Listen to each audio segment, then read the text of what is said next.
can now book your ride by downloading the free Blaze Transit app on Google Play or the App Store on your iPhone. To get started, create an account and select Ride Norfolk as the transit operator. Select your location and your departure or arrival time. Make sure to check the schedule beforehand so your trip will be accepted. Trips can be booked 45 minutes to 7 days in advance. Pay for your trip using debit or credit in the Blaze Transit app. You can also book online at ride.blazetransit.com or by contacting Ride Norfolk customer service. For more information, visit norfolkcounty.ca/Ride Norfolk app or call our office at 519-428-3178. Ride Norfolk is going your way.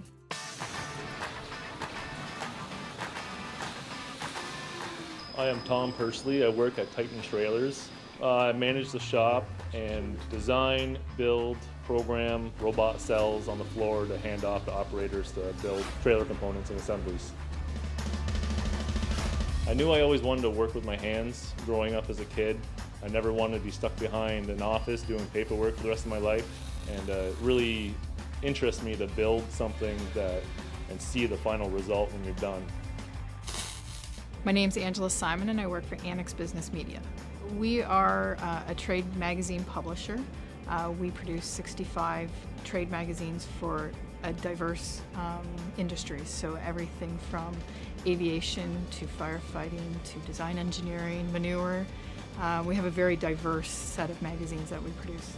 I'm the production manager and I oversee the creative department in 2 divisions in Simcoe and in Toronto. We have 14 designers that lay out and design the magazines. When I started in this industry probably 26 years ago, where everything was hand done. Now everything's so automated, done on the computers, and that's probably been the biggest change for me. My name's Phil Wiersma and I work for Rasson Services. We're an industrial contracting company, so we do some custom fabrication and mechanical and electrical installations and repairs. We've built large pump skids for the oil sands out west. We've done some major factory overhauls and expansions. We do some fairly large jobs for a fairly small company.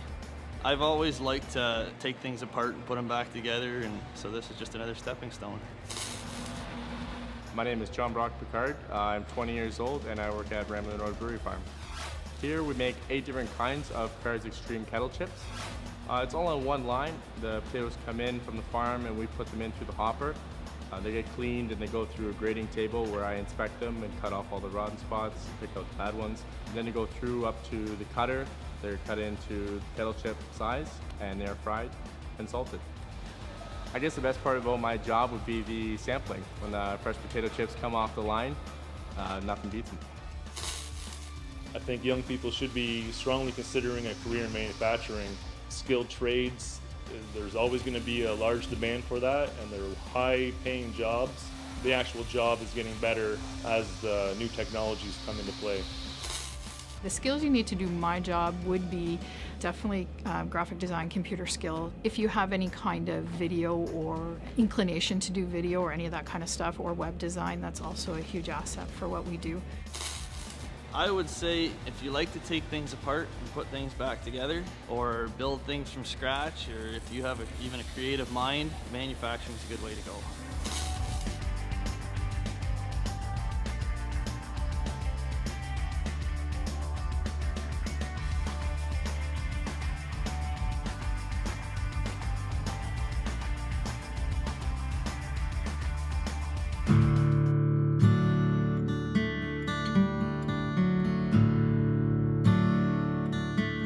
Welcome to Passionate Folks, a vlog and video series about the people of Norfolk.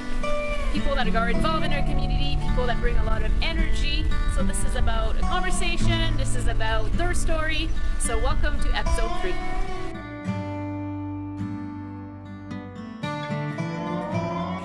Welcome to Passionate Folks. I'm Emily. I love to dig in people's lives, ask questions, and learn about people's passion. Today I'm here with Adam. Hi, Adam. Hi, how are you doing, Emily? Great. I'm happy that you're here, taking the time to sit down with me today. So I've known you for a little bit, you know, small community, but people that don't know you, tell me a little bit more about yourself.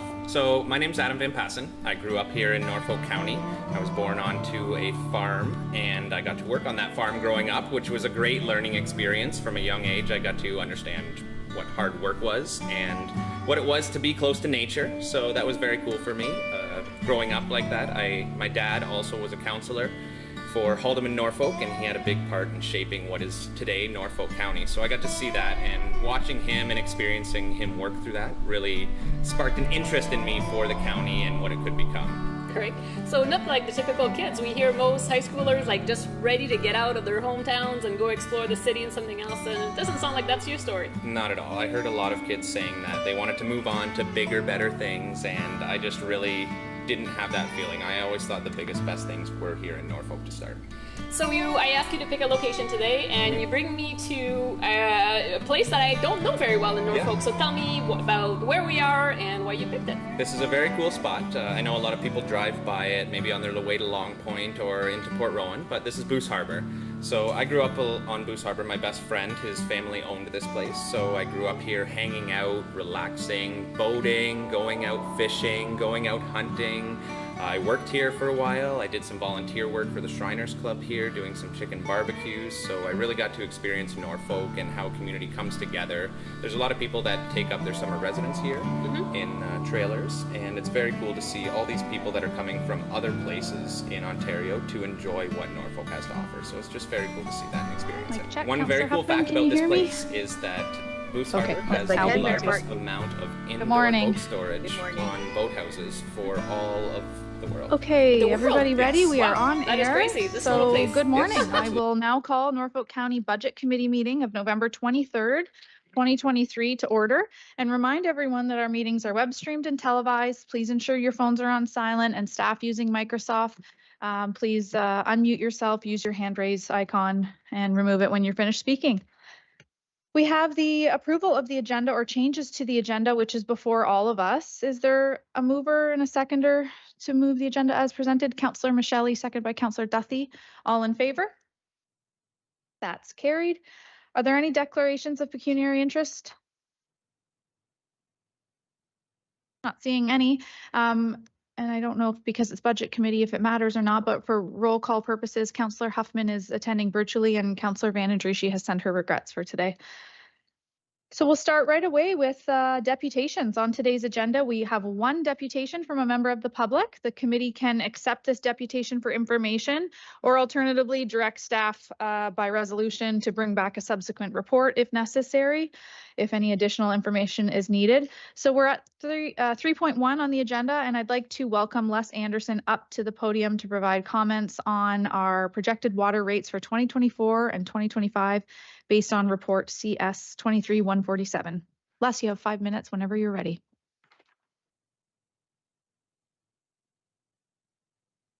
Mayor Martin, members of council and staff, thank you for the opportunity to be here this morning to talk to you about the proposed water rates. I'm here as a resident of Simcoe and a senior who's very concerned about the growing costs for the supply of water in Norfolk County. 5 minutes is not very long to talk about water, but I've provided a copy of my comments to you, and I'll try and get through this the best I can. When I read the two reports, CS 23-147 and today's report, 23-169, I came away with two thoughts. One, that it is debatable whether Norfolk County requires an interurban water supply at this time. And two, I get the impression that given the variables, the uncertainties and the financial risks, Norfolk County staff have struggled to find a solution that we can all support. So there's three areas that I would like to talk about this morning. First is the need for the interurban water supply versus what we have today. Secondly, I want to comment on the projected costs for the Norfolk County for the water treatment plant in Nanticoke. And finally, the residents' ability to pay. So in report 23-147, it states on page 18, Over the next 5 years, Norfolk County's total burden for the average household will be considered high based on the BMA study averages. Norfolk County's consumption rates are trending well below the consumption estimate of 200 cubic meters per year. In report 23147 on page 9, it talks about water consumption in today's market. It states that since 2008, actual water consumption billable to users has been in a gradual decline. However, it has stabilized in the last few years. In the water supply operational strategy presented to Council on January 28, 2021, it states that Delhi has a surplus capacity that can be used by Simcoe. And based on the number of wells in Delhi, this has been deemed a short-term solution. However, the information that I have received or gathered about the Delhi system, that there is an abundance of water available there, and it could be used to support additional wells. A few kilometers up the road in Simcoe here, or north of Simcoe, a water storage facility was constructed a few years ago. And while I'm not privy to all of the information, it's my understanding that the system has not been put into operation and cost approximately $1.1 million to construct. And like Delhi, I've been told that there's an abundance of water there that could support additional wells. My second point relates to the cost to partner with Haldimand County on the water treatment plant at Nanticoke. Water treatment facilities have a lifespan of approximately 40 to 50 years.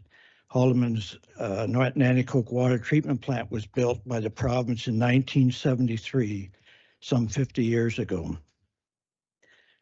In this arrangement with Haldimand, Norfolk County would be responsible in sharing the operating costs for the Nanticoke water treatment plant, be responsible for sharing in the costs of replacing existing assets within Haldimand County. And finally, Norfolk County would pay an administrative fee of 2.84% to Haldimand County for administering the contract.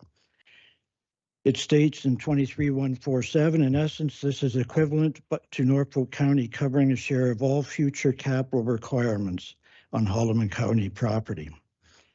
Given the unknowns, the variables, and the financial risks, to me, it seems more like we are providing an open checkbook to Haldimand County to pay for the system. Haldimand County needs Norfolk County to achieve what they want to achieve. When the former region brought water to Hamilton, from Hamilton to Caledonia and Cayuga, they were not responsible for capital costs and operating costs for Hamilton. A meter was installed at the Hamilton-Haldimand border on Highway 6, and the water was purchased based on the amount of water that flowed through that meter. Just under a minute remaining, Les. Thank you. A very simple solution. The same happened with New Credit. I'm suggesting that you go back and negotiate with Haldimand County to install a meter at the water system in Townsend and pay for the water going through that meter to Simcoe and beyond at an agreed cost. We pay for our own capital costs and maintain our own infrastructure. The ability to pay, may try and make this a little shorter. The ability to pay is on table 7 on page 17. Talks about an annual income of $91,760 for the household. If you take that back and look at it a different way, look at someone who's living on CPP and OAS with a maximum income of $24,595. That's 20% of their income, net income, that goes towards these costs, as opposed to 5.38% for the family that has an income of $91,760. And if you take the median or the average income of about $55,000, again, that equates to almost 10% of their income. So there's so many economic pressures facing individuals today, and experts are predicting that 2024 will be increasingly difficult, and there may seem positive change in 2025. So I'm suggesting that maybe not deferring or not going forward with the whole project, but maybe taking a second look at when you start to implement it. And the other thing that I would like to suggest and at least consider taking a look at how the rates look over the next 10 years. It seems to me that the people who are on the system today are the ones that are being punished or paying for the initial startup cost of this new water system. And there should be a way of balancing that out over the 10-year period. The people that really benefit are the ones that come in 2026 and forward. Okay, thank you very much, Les. Maybe we'll open it up for some questions and you'll be able to touch on some of your other comments. Are there questions from Budget Committee? Councillor Brunton. Thank you, Madam Mayor. Excuse me. And thanks, Les, for coming here. This is certainly interesting, your report. Have you read many of the Haldeman water reports that they've had done in the last few years? No, I haven't, no.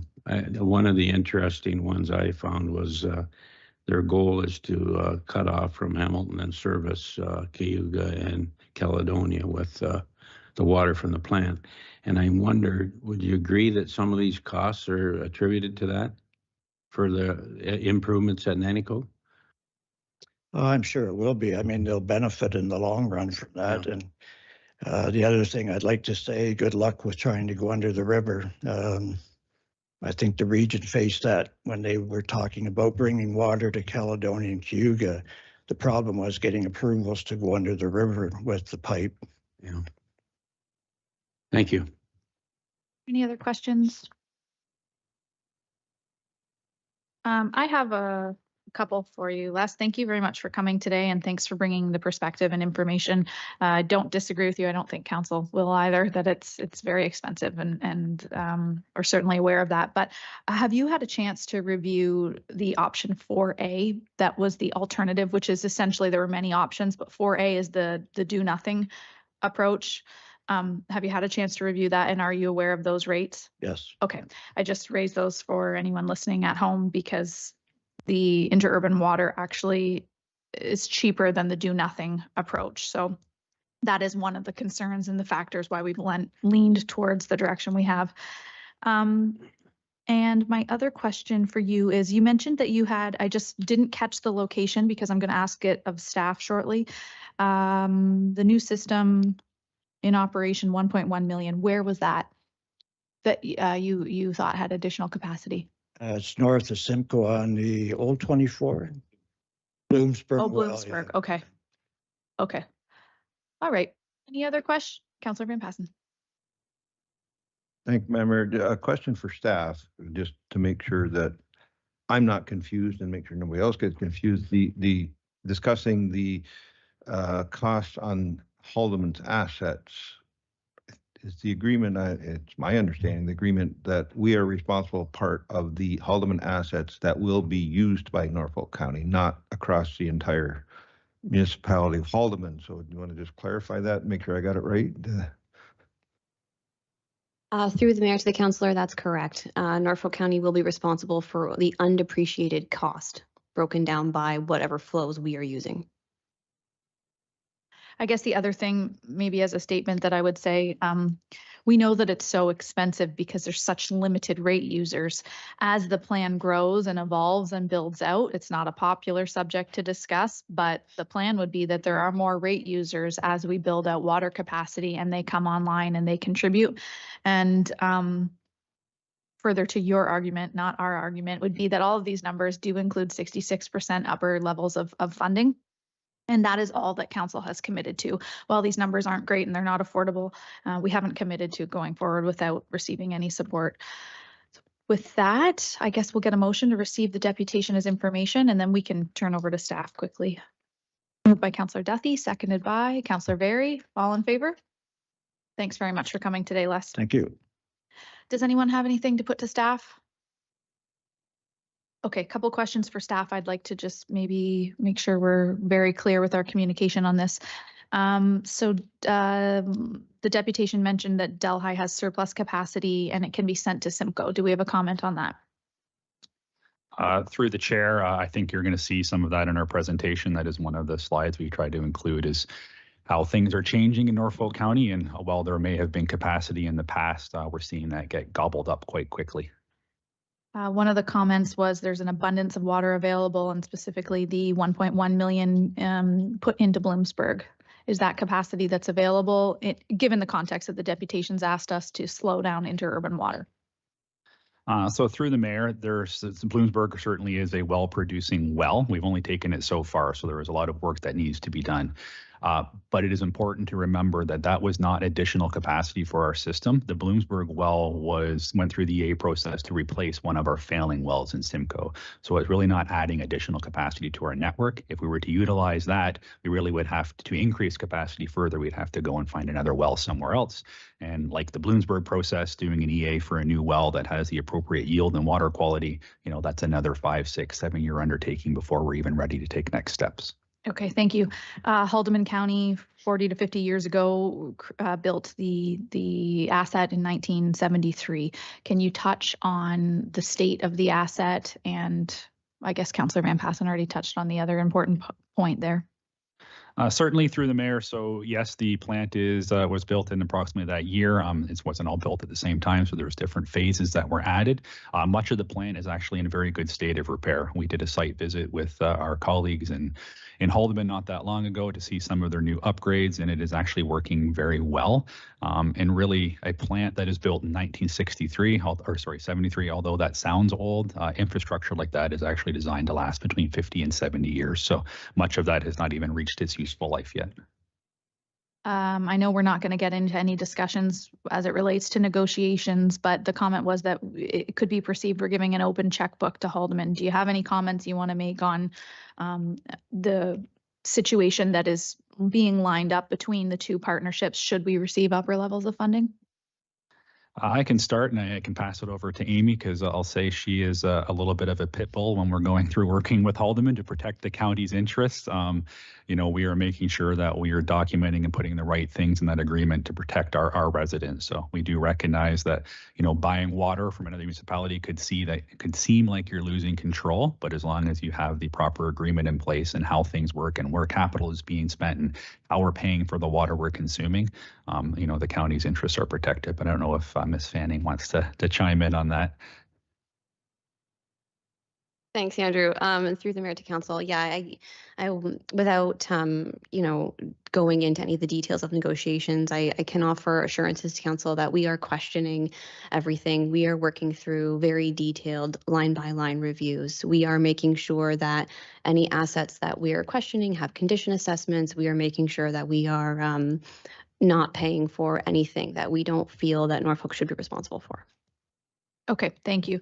So then the last question, I guess, is the overarching theme of the deputation, which is, has Norfolk given consideration to slowing this plan down? We know that we're working towards a deaccelerated plan here, but have we given any consideration to that? And then further, the other theme would be the financial viability of spreading this out any farther with the existing ratepayers without impacting the levy budget. Are there any comments you want to make on that?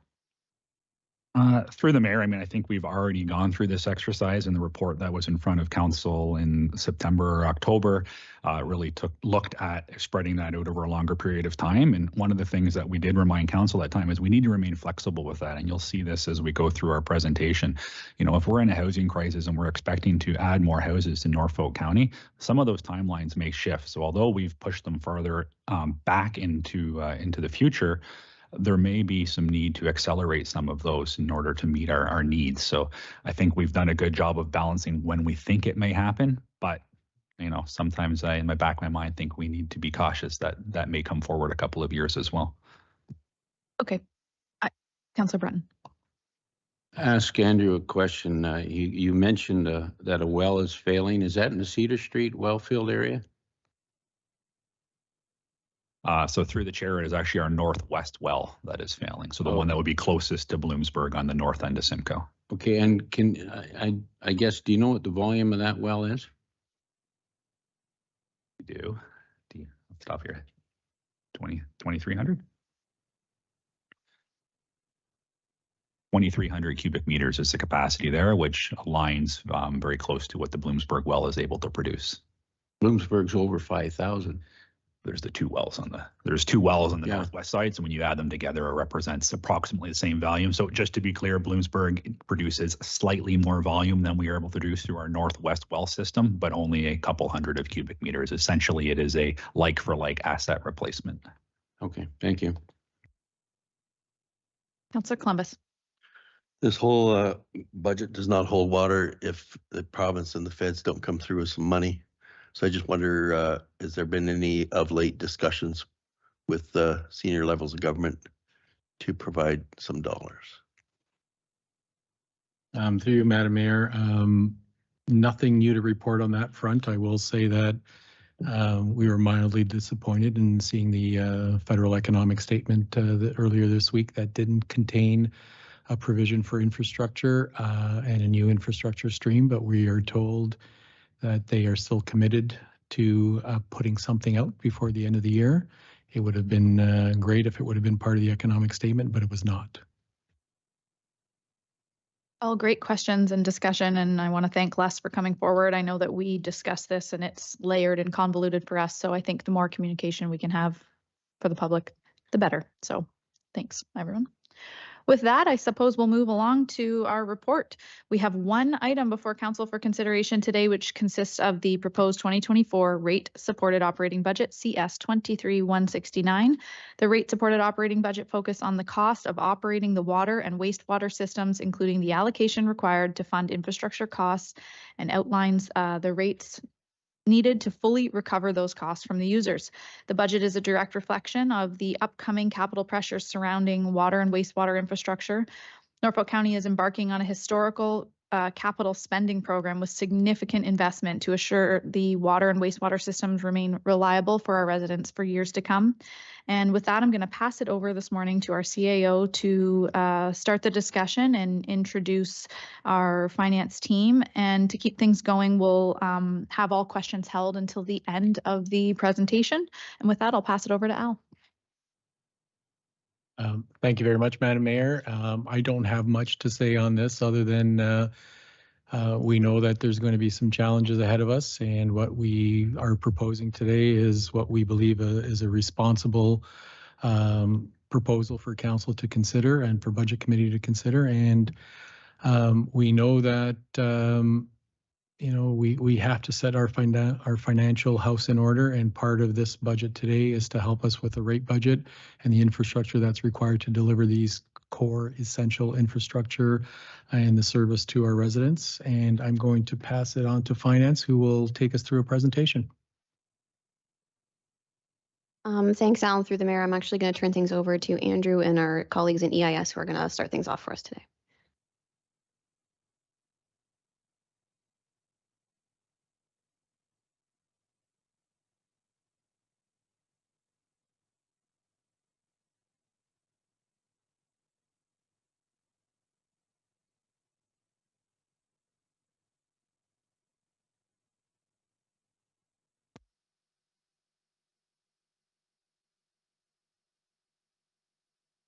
Okay, perfect. Thank you. I hope this works. Sorry, I was having some challenges with my multiple things connected to my computer here. We do have some sound. That's why we're trying to work on that in the background today. So good morning, Madam Mayor and members of council. It's certainly our pleasure to kick off the rate budget process for you this morning. Some people call me a little crazy, but rate day is one of my favorite days of the year. I do have Stephanie with us today, and we are going to deliver the business side of the presentation, and then our colleagues in finance will walk through all the financial elements. And just before jumping into the presentation, I do want to recognize that it is really all of our staff that are out in the field today that do all the hard work and heavy lifting for our drinking water system. They obviously can't all be here today, so Steph and I are the ones that get to share some stories with you, but really we're just sharing all of their successes. Agenda follows a very similar format to what we presented last year. We'll talk a little bit about some of our highlights from the year, look at what we have planned for 2024, and we do have some after-action reviews. And those are updates on any MBIs that were approved last year from council, and that is something that you will always see from me and my team. Anytime we are fortunate enough to get resources for a program, we will be in front of you to show you how the program is working and any benefits that we're realizing, and certainly also having the courage to come forward if it's not working as intended and share that with you as well. This is our organizational structure, and when we talk about the rate budget, we actually do touch all of the groups within the EIS team, but really when you think about the drinking water and wastewater system, a lot of that does fall to kind of Stephanie and her team, with Mariana kind of supporting the vertical and capital delivery for those programs, but certainly it does touch all of our groups in EIS.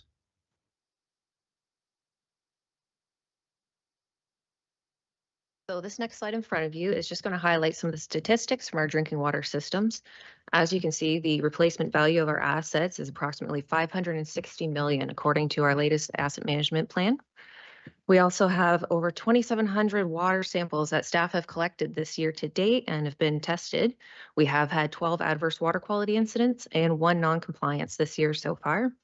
We do have 5 active construction projects, one of which is the Port Dover water treatment plant, which we are in the midst of it right now. We also have over 1,500 fire hydrants in our system that staff currently proactively flush twice a year, and we are just wrapping up our fall flush right now. We've also treated over 2.4 million cubic meters of drinking water this year to date. Next slide is going to be some statistics on our wastewater treatment systems.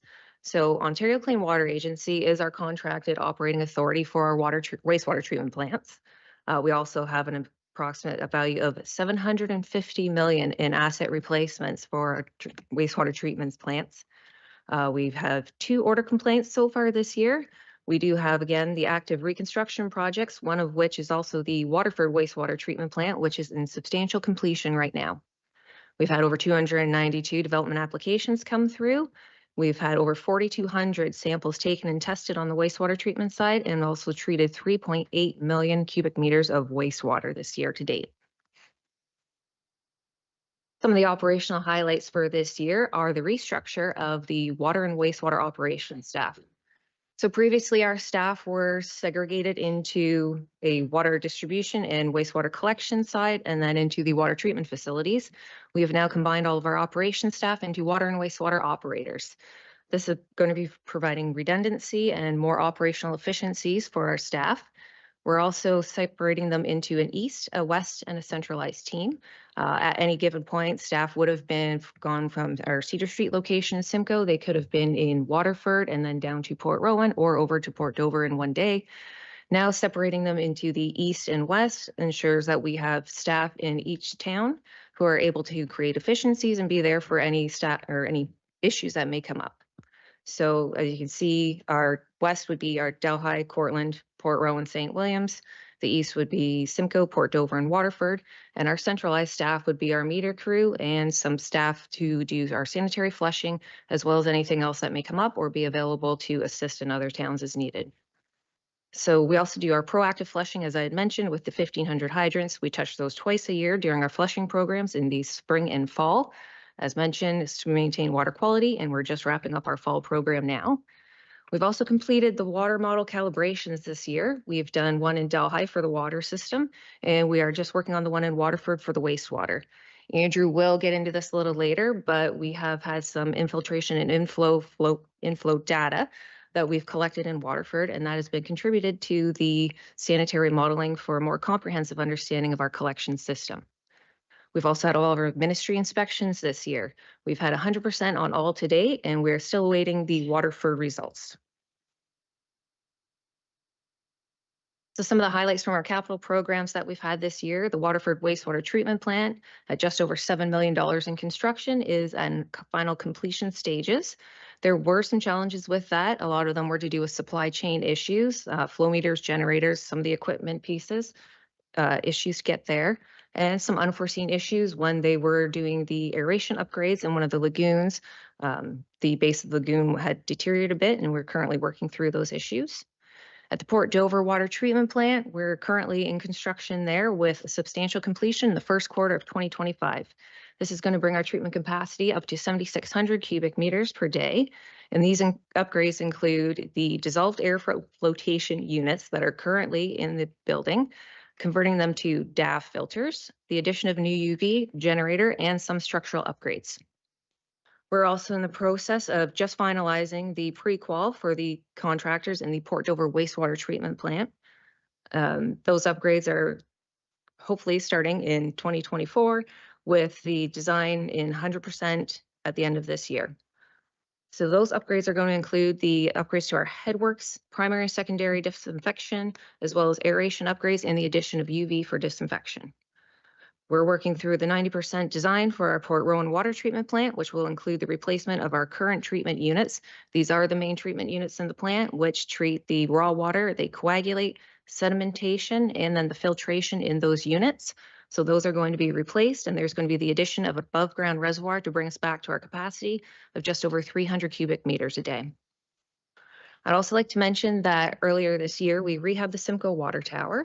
It was some minor structural as well as the fall arrest equipment that had to be replaced. This was done in 2 phases. The first phase was all the exterior work that happened in August of 2023. And then in September into the middle of October of 2023, the tower was isolated from the distribution system and drained so that the contractors could go inside to work. Staff were able to run our drinking water system literally 24/7 for these 3 weeks without this additional storage capacity. And they successfully maintained consistent pressure and flows to all the residents without interruption. Also, through the reconstruction projects we've had this year, we've replaced 10 kilometers of sanitary water and storm mains in our systems.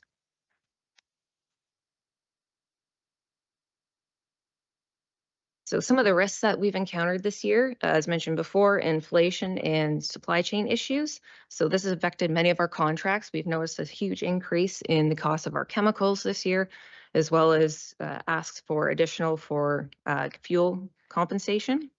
Staff retention has also been an issue that we've had, trying to retain and keep staff engaged due to progression throughout the municipality or our division itself and some pay scale issues. Also with the restructure, that's how we've been able to try and head this off. It enables staff to advance in all 3 areas, treatment, distribution, and collection, and gain higher licensing, allowing them for a broader knowledge base of all of our systems. This hopefully gets them built up for professional advancement within the operations division. We also have the absence of a backflow and bylaw prevention program. Without this, industries out there could have a pump inside their factory industry that could overpressurize our distribution system, leading to contamination. Likewise, if we have a water main break in our distribution system, this could lead to us pulling that contamination in. Having the backflow prevention program in place would help alleviate some of this. So also working on the project delivery and model risk for some of our capital projects has been something of a risk this year, and the climate change impacts. So we've noticed that increasing in temperatures in our lake intakes, so Port Rowan and Port Dover, have been a bit of an issue for us in the coming years, in the past few years as well. The ministry regulates us to sample for microcystins, which is a toxic byproduct of blue-green algae. And we've noticed that this is increasingly present in the Port Rowan drinking water, or not the drinking water, raw water. We have been able to remove it in the drinking water, but it is there, and we are noticing it now more in Port Dover as well. So the warmer waters have also helped lead to the deterioration of the chlorine residuals in our drinking water. So this has led to some adverse water quality incidents we have had to report within the last few years, and it's also added increased staff time and flushing time to be able to maintain the residuals in these areas. On the regulatory side of things, we do have our combined linear infrastructure, environmental compliance approvals, so CLI-ECA for short, for the wastewater collection systems and our stormwater systems. And we've been proactively working with our health units so that we have policies for adverse water conditions, ones that regularly occur and others that are just one-offs, as well as boil water notices in case one were to ever be issued. We are going to be prepared for that.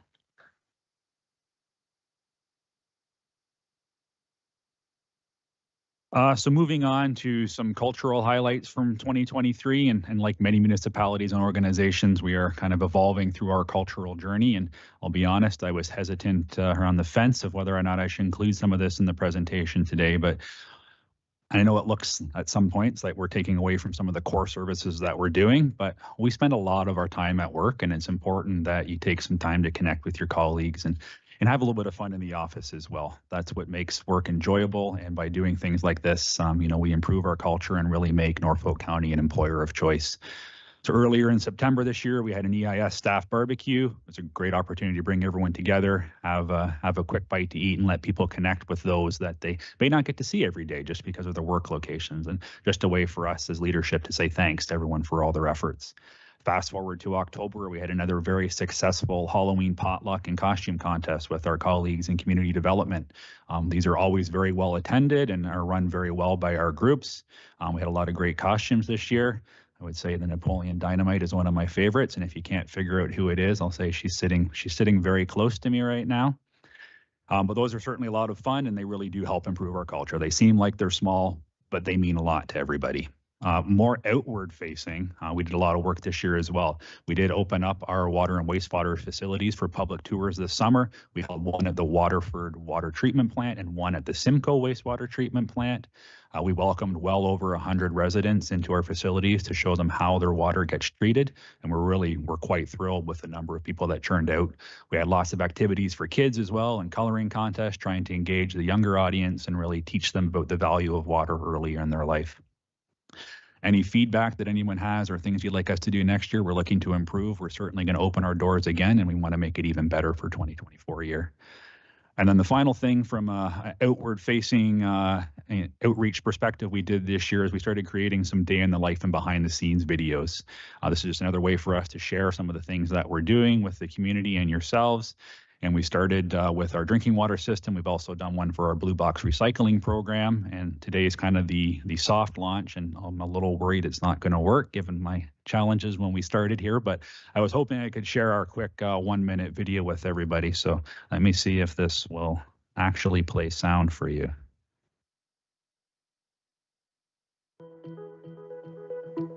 Hi, I'm Dave.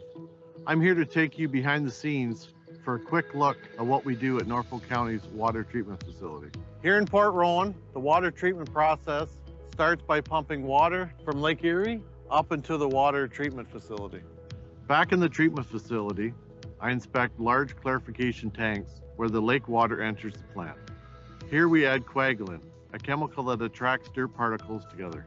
These form into larger particles called flock, which eventually sinks and is sent to waste. Next, the water enters the filtration system where any remaining dirt particles are trapped by the filters. The water is then chlorinated and sent into a 113 cubic meter underground storage chamber. The water is then taken to the granular activated carbon filters that work like supersized 10,000 pound Brita filters to remove taste and odor. The final step is disinfection, which includes UV and a final dose of chlorine, ensuring safe, potable drinking water.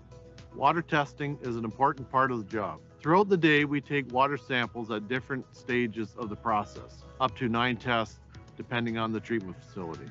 As a Norfolk resident myself, I'm proud to serve the community I live in. Thanks for joining me in this behind-the-scenes tour.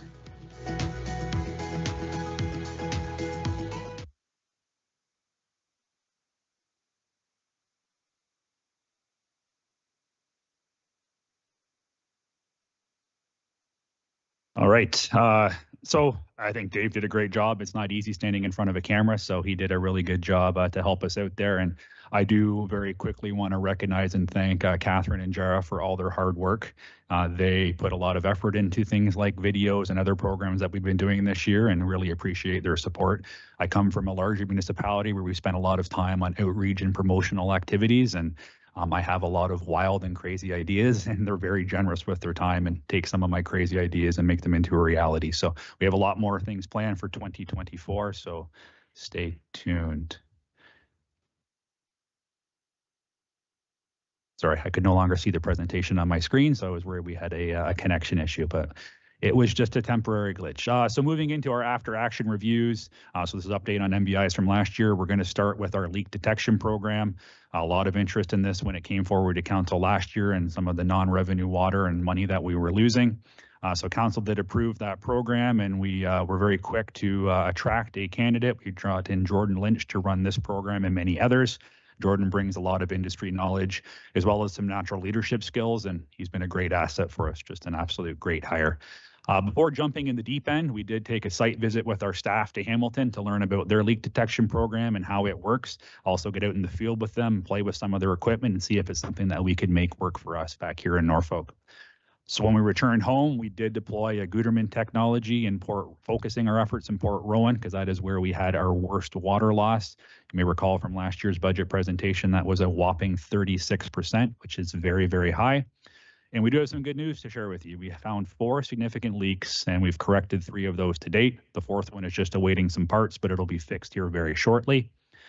And although 4 leaks may not sound like a lot, when you're dealing with a small system like Port Rowan, that is actually quite substantial. We were lucky enough to have the mayor join us in the field when we were doing our leak detection program, and she helped us track down a leak, and she did a very good job of it. And I remember standing with her kind of on the side there, and she was kind of questioning, like, is this really represent that much water? I mean, we're talking about a small little service. Is it really, is this really our problem? And we kind of talked about it and said, yeah, it is. And really, it does add up. And all that is just a small service line.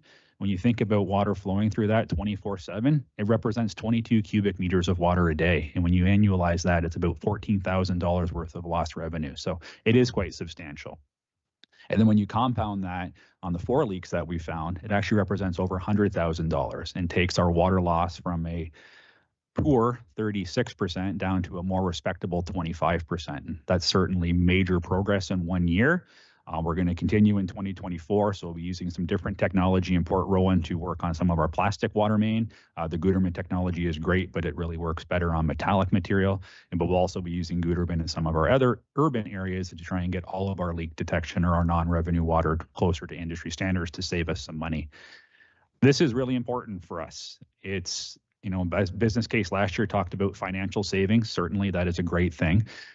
Is also environmental footprint, less power, less chemicals. But for places like Port Rowan, where we have development pressures or capacity issues, capacity challenges to support development, this just frees up capacity for allow us to move things forward. So it's really important that we continue on programs like this. The second after action review we have is related to our development world. There was a combined NBI last year with community development, and as it relates to the EIS group, council supported the addition of a new development technologist as well as some consulting support. We were very quick in hiring our new development technologist, that is Brett Ham, and he is working out very well for us and doing some great work.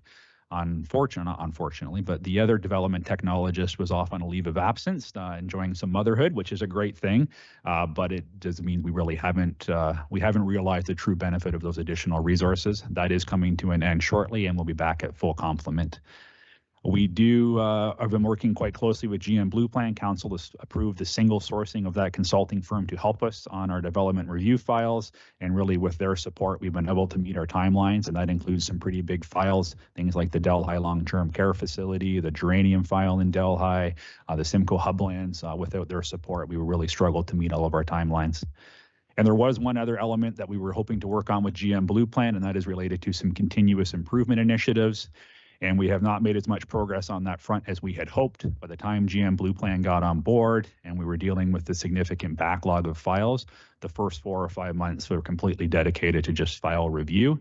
But we did have a kickoff meeting a couple of weeks ago, and the first item on our bucket list to attack is our fire flow calculation. And that is something that we should have wrapped up in Q1 of 2024. I know the development industry is very keen to see that. So we're not perfect, but we are moving in the right direction. Turnaround times and service level is better. We're not where we want to be, but even at a development session we had earlier this week, we did hear from the development community themselves that things are getting better and they're getting better responses from us. So it's nice to get that feedback from our external groups. And the last after action review we have today relates to our inflow and infiltration program, or our I&I program. And this is really the kind of inverse of leak detection. This is groundwater and rainwater that seeps its way into our sanitary system and uses up valuable capacity at our wastewater plant. We deployed it in 2 areas in 2023, one in Port Dover where we know we have an I&I challenge, and as Steph mentioned earlier, also in Waterford, and that was to support some of the more development activities so we could see what was happening there and help with our modeling efforts. The picture on the top there shows the catchment area, the sewer sheds in Port Dover. And really the program works by deploying flow devices within manholes and pumping stations, and they stay there for a period of time to monitor activity in our system. And the results, although not a surprise, I will say, are quite staggering for a community like Port Dover. So in this table that just popped up there, that highlighted column in yellow is the peak I&I rate, and the calculation for that is far too complicated for me to understand. But they have simplified it to a green light, yellow light, red light system. Red light meaning the sky is falling starting at about 0.5. So you can see that all of our sewer sheds are in the kind of warning stage, with one of them very quickly approaching kind of that worrisome red zone.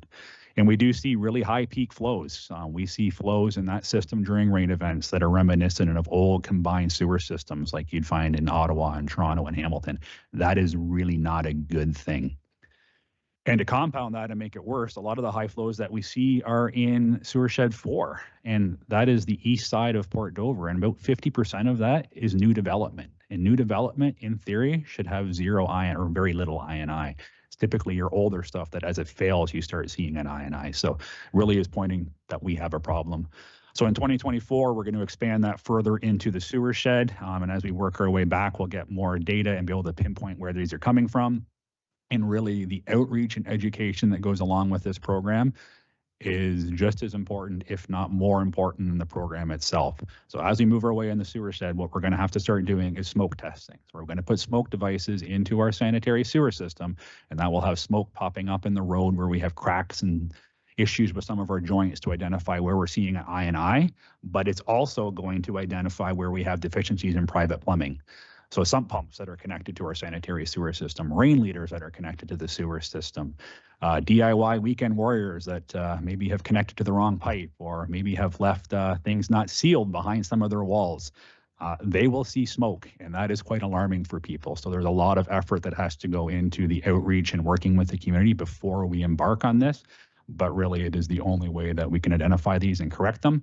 And we have to, because our sewer system is just being overloaded and is taking away capacity at our plant, causing overflows and bypasses. And that's a no-no in our world. And the ministry has, I'd say, been very patient with us to date.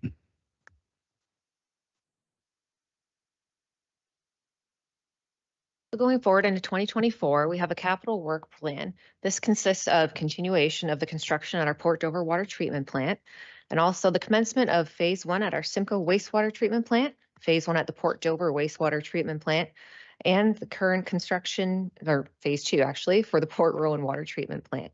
Also in the right of way with our reconstruction projects, we're looking at replacing approximately 7 kilometers of new water, sanitary, and storm mains. On the operational side of things, we're going to continue with leak detection and I&I, as Andrew had said. This is going to be focusing in on different areas, and as you mentioned, possibly piloting different technologies to look at the PVC mains, which are mostly predominant throughout Norfolk County. We're also going to continue with the installation of flow monitors at our sewage pumping stations. So these are going to help us understand what's coming into and going out of our sewage pump stations and where there may be some issues in our systems. As well, this will go into our water or wastewater model calibrations, so we have a better handle of what's going on in the collection systems. Also, there's going to be the creation of a backflow prevention program. This is going to start off by a survey of the existing IC&I to assess what we have or what we don't have out there in the industries. An education outreach program is going to be initiated, and this will work with the industries to let them know what's expected in a program, how a program like this would roll out, their roles in this, and what our roles in this would be as well. We'd have to create a bylaw so we're able to implement and enforce this program. And then after that, once everything is implemented, all of these backflow preventers are required to be certified yearly, and this would come back to the county for reference. So the process improvements that we're looking to do in 2024 are with development engineering processes. As Andrew mentioned, this includes looking at our fire flow model, upgrading our design standards and guidelines, and our subdivision assumption guidelines, as well as process workflows and more communication with our development community. There's going to be the development of a stormwater program and creations of policies and procedures for staff. With those are work plans and process flows for those various procedures. One good example being our fire hydrant maintenance. We'd have to create a work plan for this and for the flushing and maintenance, which also includes numerous procedures that we would have to create internally as well. With this, you would have the process flow, which guides our staff into which steps and what needs to be done. And the videos would be an assistance with that as training for new staff or a refresher for our current staff. Also continuing on with the communication and outreach strategies, both for our capital projects and the flushables and other programs like our flushables. As you can see in the top picture there, that is a pump from one of our Norfolk County sewage pump stations, and it had to be pulled because it discontinued working due to wipes that have clogged the impellers. So those wipes are always labeled as flushables, and when they are flush, this is what tends to happen. They clog up the sewage pump stations and the pumps within the stations. Staff have to go and pull them, remove them manually, and check them for any damage. If they are damaged, they have to be sent out and repaired, which can be costly at times. The spare is always put in, and then we get the other one back. On top of that, it's going to be the capital project and delivery and some risk management with that. Flushable wipes is like one of the biggest lies in the sanitary world. I don't know how they get to market. Excuse me, how they can market them is that they're definitely not flushable. You used to have one in Hamilton that was in a jar and it was there for decades, and it looked just as good as the day you put it in there, where toilet paper disappears in a matter of minutes. So certainly something that's not unique to us, and it's a problem across all of Canada, but just kind of makes you pull your hair out from time to time. As it relates to the capital delivery and risk management, this is one of the larger process improvements that we have planned for 2024. And, last year I restructured our team to move all of our vertical capital over to Mariana and her group. And I say this all the time, I'm going to say it again, that's not because we don't have dedicated and grid staff within our team. They were hired for different intentions to deliver different types of work. Work in the road allowance is very different than work at a plant. It's no different than you don't hire an electrician to do your plumbing work and you don't hire a plumber to do your electrical work. They're just different. And then actually at a recent council meeting, Councillor Duthie asked, how do we stop this stuff from coming forward? You keep asking for more money in projects. Like, how do we get on top of this? Well, this is how we get on top of it. And it's not going to happen overnight. It's going to be a journey throughout the next couple of years, but we're already starting to make some headway. We've been working with risk and procurement to update our contract documents to a more industry standard CCDC model, which is a very good first step. We also need to standardize how change orders get approved, how we build contingencies into our program, and how do we retire risk as we work our way through different various project stages. We're also in the process of implementing project charters and standardized project charters so we can identify our stakeholders and any risks up front, hopefully avoid some of these last minute issues. We also need to do a better job of managing our contractors and our consultants and holding them accountable. It's a tendency to do that at the end of a contract. Once things are done, you fill out your vendor performance, but really we need to be more active throughout the entire life cycle of the project. For our larger projects, we should be looking at updating our cost estimates before we tender into a different classification so we have more comfort in the numbers that we're seeing. And for our really large projects at our wastewater plants and our water plants, we really should be looking at doing constructability reviews. That's sitting down with retired industry experts, having them poke holes in our design and our construction methods. You can address that before you enter into any contract. You can certainly save some money. So some of these items like constructability reviews and cost estimates, they do cost money, but they save you money in the long run. They ensure your projects stay on time, and really they help ensure that our staff can actually deliver their program and be successful. And a lot of this does point to a lack of discipline for our project management, and that's something we need to address and work on. So we do need to do some training to make sure we're doing things consistently across our group, and that's something that we started to build into our work plan for 2024. And it is really important we get on top of this. We are about to embark on some of the largest capital investments the county has ever made at some of our facilities. And that's going to attract bigger consultants and bigger contractors, and they will exploit any weakness we have in our contracts to their advantage. So we need to get on top of this before we take our next steps. So for an update on the interurban water supply, as discussed earlier, we're going to go with the decelerated delivery program. So this would see phase one, upgrades to the Nanticoke water treatment plant up to 10,000 cubic meters per day, as well as phase one water main transmission coming from Townsend into Simcoe. That's going to be hopefully Q4 of 2026. Phase two is the Simcoe to Port Dover and Nanticoke to Port Dover connection, backed out to 2041. Phase three split into two phases, 3A and 3B. 3A being the connection from Simcoe to Waterford, 3B the connection from Simcoe to Delhi, also 2041. And then phase four and phase five backed out to 2020 or 2043, sorry. And that sees the Port Rowan to Port Dover connection, as well as the Port Rowan up to Cortland connection. So the interurban water supply does come with its benefits, additional fire flows, redundancy in our systems. It is going to support the growth that we need for the future of Norfolk. And also it helps us with our compliance and regulatory needs. For example, phase one in Simcoe, when that comes in, we would gradually take our current well systems offline. Our Cedar Street well field is at a max over the maximum acceptable concentration for sodium.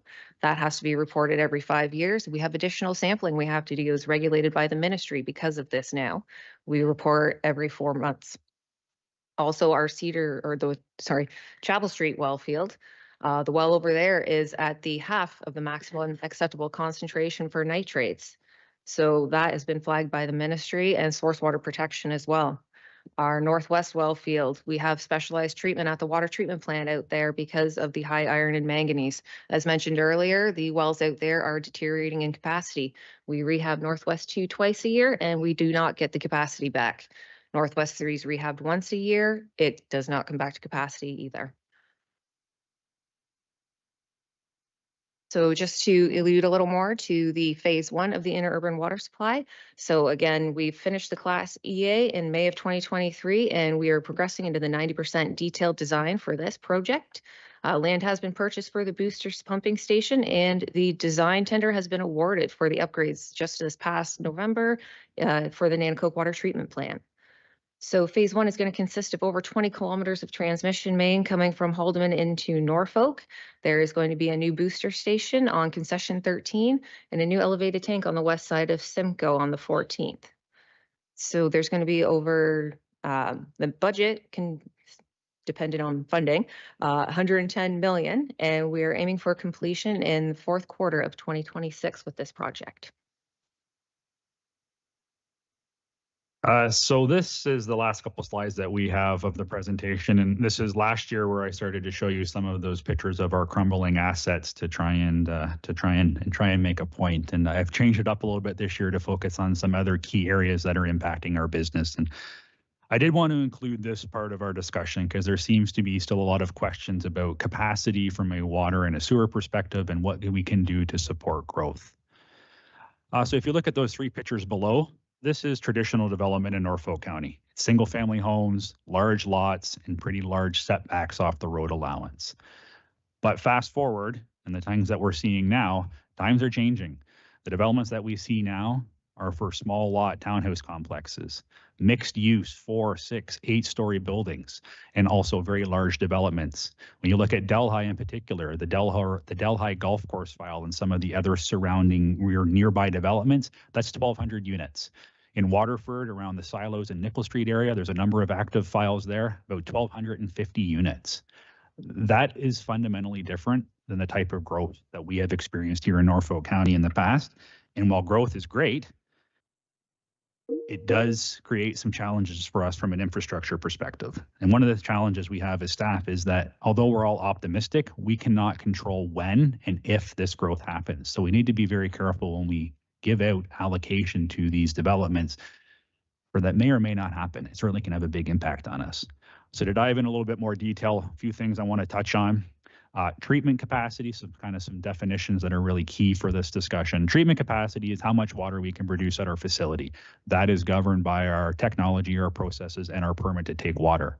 Our firm capacity, this is a ministry guideline that removes one of your processes or largest pieces of equipment from the process to simulate a failure, and it says that you should not be approving beyond this limit. That way you'll never have a resident that's out of water. Our conveyance capacity, that is how we move water throughout our system from point A to point B for fire flow and domestic needs, is how we store water in our system in reservoirs and towers to meet the volume and pressure needs of our residents. And that is very important as we start to move away from single family homes into these more intensified developments. We want to ensure that someone on the 7th floor of a building can actually have a shower. And in some of our areas, that is a bit of a concern for us. So when you look at two of our kind of development hubs right now, I would say being Delhi and Waterford, we do have a lot of capacity. And we have a lot of capacity to support the existing growth trajectories for a long period of time. But like I said, things are changing. So in Delhi in particular, in the last 7 years, we have added 80 new water connections to that system. If you look at what we have on our plate right now, we are going to add more connections to the Delhi drinking water system than Norfolk County as a whole has experienced in the last 7 years. That is a very big change. And the same story holds true in Waterford. Certainly, we have seen a lot of development in Waterford over the last number of years. We've added 330 new connections to our drinking water system. Looking in forward for the next 5 years, we're looking to add close to 70% more users to that drinking water system. These are fundamental changes that we just cannot accommodate. There are no drinking water systems in Ontario that can just double the number of users that they have on their system without having a huge financial impact, upsizing of their infrastructure. And there are some municipalities that simply just won't be able to make this happen based on the aquifer that they're drawing from. So I just wanted to share this because we do have a lot of capacity, but we're seeing a lot of active files come forward that are very different. And we're really trying to work with Brandon and his team on the balancing as when are these going to happen? How do we play these into our forecast? Is it 5 years? Is it 7 years? Is it 3 years? And this is why I say we need to be nimble and flexible with our interurban program, because this is where we may see things move forward or backwards in order to meet some of these needs. So growth is a really good thing, but it does create some challenges from an infrastructure perspective. Sticking on the growth theme, as the community grows, which is a great thing, so do our water and our wastewater assets. So for the purpose of the presentation today, we've decided to focus on hydrants to kind of prove the point. But really this holds true for all of our assets in the drinking water system, whether it's pumping stations, sample stations, PRVs, valves, the system just continues to grow. And it also the same story for our non-rate assets, like our road network and our waste collection program, for example. They just continue to grow. So one of the main tasks of a water operator, as Steph mentioned earlier, is flushing of our hydrants, and that's to ensure water quality is maintained and the system is functioning as intended. We did a good job recruiting a new water operator in her first day on the job. She was a pretty strong performer, although we may have scared her away because she has not been back out to assist us with any further activity. But in the last 10 years, we have added 250 new hydrants to our inventory. That may not seem like a lot, but as Steph mentioned, we flush our hydrants twice annually. So we really added 500 new units of work to our portfolio. And when you look at that, it takes an operator about 25 minutes to flush a hydrant. That is their setup time, the actual time to flush it, cleaning up and demobilizing, and moving on to their next activity. When you do the math on that, it's 5.5 weeks of additional work that we've added to our program. And on top of that, out of those 500 units that we touch, about 20% of them or 100 of them require maintenance. This could be small in terms of, some grease and lube. Also can be quite substantial in terms of new parts and equipment. Historically, when you look at it, it's about $1,600 is the average cost of a work order. That's another $160,000 worth of work we've added to our portfolio. And then on top of that, out of those 100 that require maintenance, 3% of those require complete rebuilds. Those are more substantial and can be anywhere between $3,000, $4,000, or $5,000. It's never $10,000 worth of work that we add to our system. So just one little asset like hydrants adds all of this work to our program. And really why I wanted to share that today, it really helps reinforce, why our rates are increasing year over year, why you see FTE requests from us from time to time, or new contractors that we need. We're just adding work to our portfolio, and that work needs to be done. So growth is certainly a good thing, but it does come with added work to our team. In the final slide from our group, I just wanted to talk a little bit about our asset management plan. So we have made a lot of very good progress on our asset management plan since Dan McKinnon joined us in May or June of this year. We are very sad to see Dan moving on to new opportunity here in the near future, but he has put us in a far better position than we have been in the past. We now have our AMP approved for our core assets, which includes our water and our wastewater system. So I don't want to include this slide because the upper chart there was in our budget presentation last year, and I was talking a lot about trying to get cast iron water main out of our drinking water system. And at that time, it represented about 20% of our inventory was cast iron. Cast iron is a problem for us. It's where we get rusty water complaints, so poor water quality, low water pressure, and it requires a lot of more proactive flushing from Steph and her team. So it's a big time drag for us, and it certainly impacts the level of service for our customers. So even though we have a pretty robust capital plan that was just approved, when you balance things like cast iron replacement with, process upgrades at treatment facilities, backflow prevention programs, I&I, leak detection, all those other important things that we have, we're only able to reduce on our current capital plan, the cast iron in our system, to 12% in the next 10 years. When you look at that, we're going to be 20 to 30 years before we have all the cast iron out of our system. That is just far too long. And that's really as we define our asset management plan and start using that data, this is the type of stuff that is driving why you're seeing increased rates come forward as part of our capital plan and some of the things that Amy and her team are going to talk about here next. So that kind of wraps up our part of the presentation. I just want to finish reiterating some of my comments from last year, and it's something that I stole from one of my former city managers, who I had a lot of respect for. He always said that trust and confidence in a municipality are the yardsticks by which we measure our success, and that can't be more true. It really is. And I know we show a lot of information at you today, but really the only way we can build that trust and confidence is by sharing with you and our residents what happens behind the curtains and let you see what's going on. So a lot of information to digest, but I'm hoping it gives you better insight and more trust in what we are doing in our group. We certainly don't want to hide anything. We want to share what we can with you to try and keep that trust rolling. So with that, I'll kick it over to Chris and Jacob to run through their slides. Thank you very, very much for that. A lot of really good, different, interesting information compared to other years. That's insightful. So thanks. I'm just seeing a lot of maybe everybody needs a quick coffee refill or a leg stretch here. Why don't we just take 5 minutes and then we'll come back and go into the finance portion of it. Is that okay? All right. Very cool. Something to be proud of. I would absolutely say so. So we've been talking about nature. I know we spend lots of time outside. You bring me to a boating place where you like to fish and spend time. So tell me about your passion. Obviously there's a connection somewhere there. Yes, absolutely. I, especially recently with everything that I've been seeing happen in the world, I'm very passionate about the earth. So I want the earth to be a good place. I want Norfolk County to be a good place. Everything that I love about Norfolk has to do with outside, has to do with nature, has to do with clean water, clean air, fresh trees, everything. So I just really think it's important to take care of everything that we have here in Norfolk County, and it's not an easy thing to do. So no, we all have to start and do our part. That's the thing, right? Absolutely, and I'm doing my best, but it does get very difficult. It's easy to make the change, it's just hard to start. So we were talking earlier about, doing things around Norfolk and visiting places. I know you're a busy guy, like you work, you're a volunteer firefighter. Mm-hmm. So what do you do to de-stress and relax? I would say my number one most favorite thing to do to de-stress would be to just get out on Lake Erie. Whether that's ice fishing, boating, swimming, relaxing. It's just such an amazing place. As soon as you get out on Lake Erie and you get away from shore a little bit, you just come out to this different zone.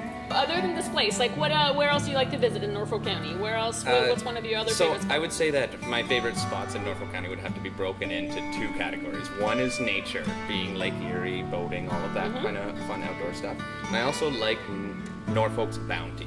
Before, maybe you had to go out to a place far away to enjoy all of this beer, wine, food, amazing service, but now we can just go out the back door, and before I can drive for 10 minutes, I found something that I can go to locally that's amazing. Couple of winery on the way here. Yeah, it has passionate folks in it doing things. Like, it's just great. All around here, there's so many amazing things you can do, and it's just growing, so I love seeing that.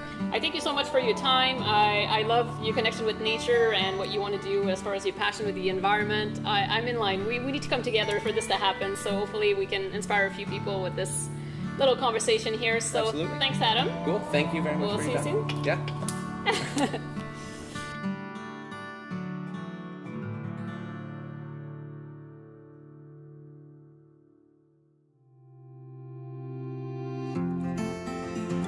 Welcome to episode 7 of Passionate Folks. This is a blog and video series about the people who live right here in Norfolk.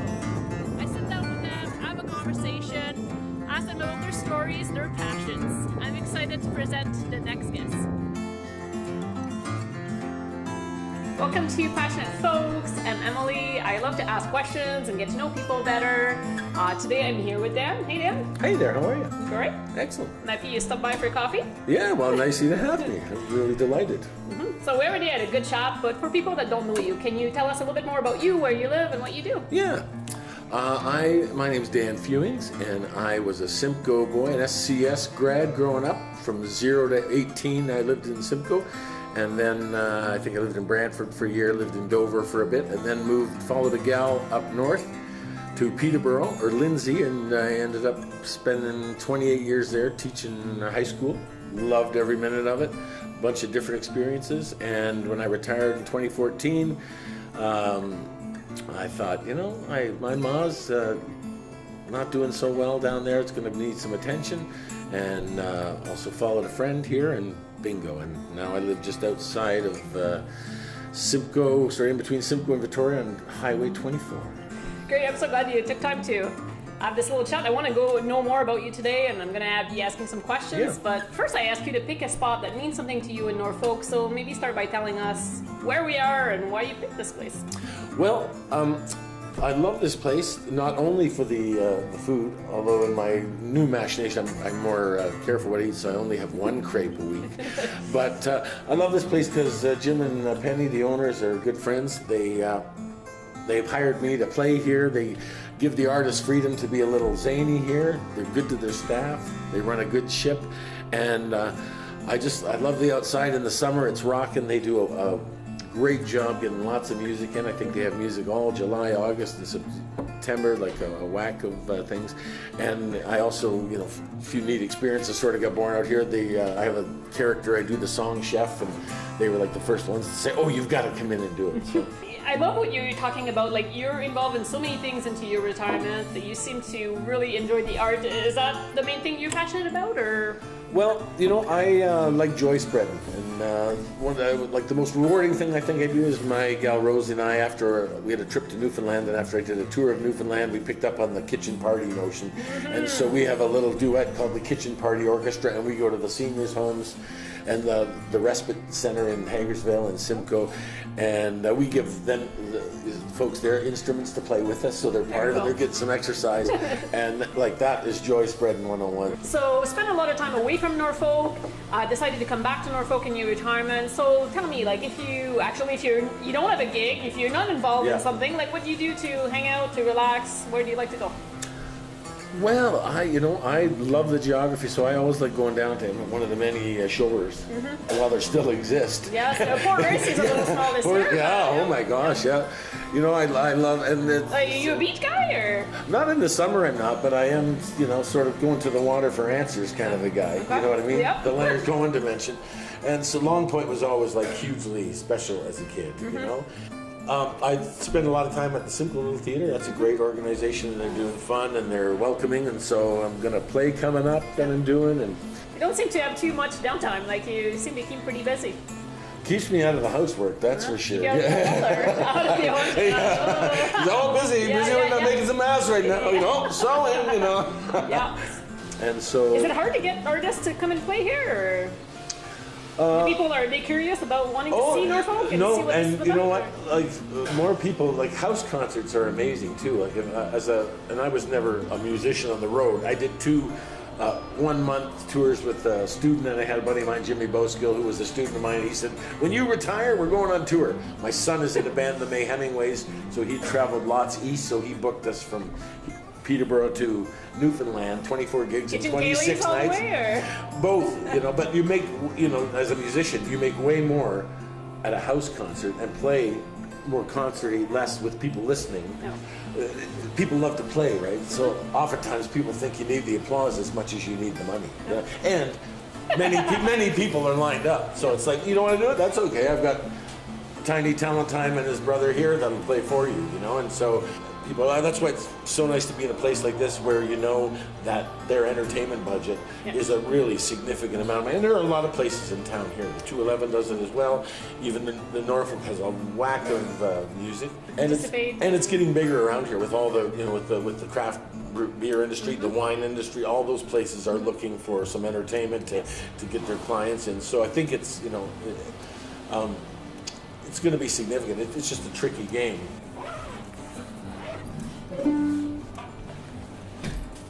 So music, obviously a big part of your life?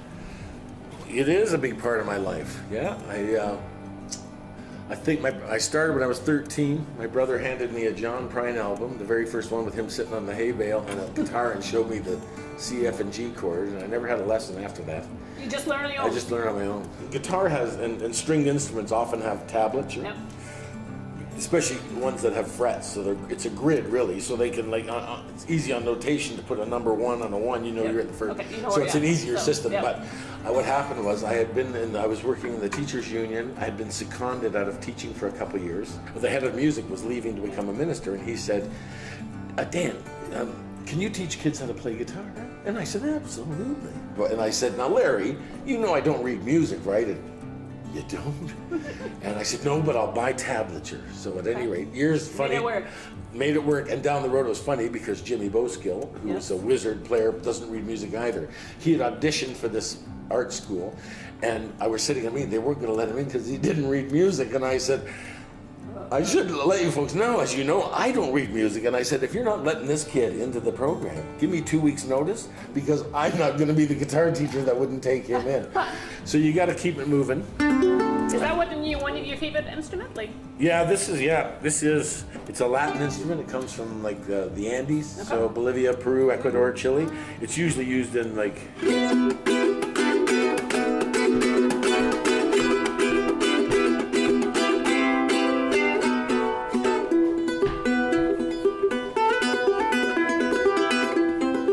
But then I found, being sort of a folky dokey player too, it's like a good bluegrass instrument too, and it's like in the day and age of cutbacks, when the bluegrass bands start firing the banjo player and the mandolin player, you get both with one. You showed up with this one, you're good. You're good at drumming gig.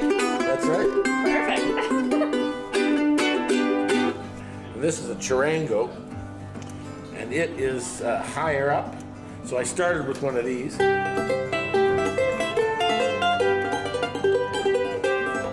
And then I'm a big fella, so it's, and you don't need a strap, it sticks right in your belly button. Like you couldn't peel that off with a crowbar. All right, so you do some improv. I do. So give me a title to a song never before written. It can be anything. Let's go with the Bikini Crepe, I guess. Bikini Crepe? We're here, the Crepe House.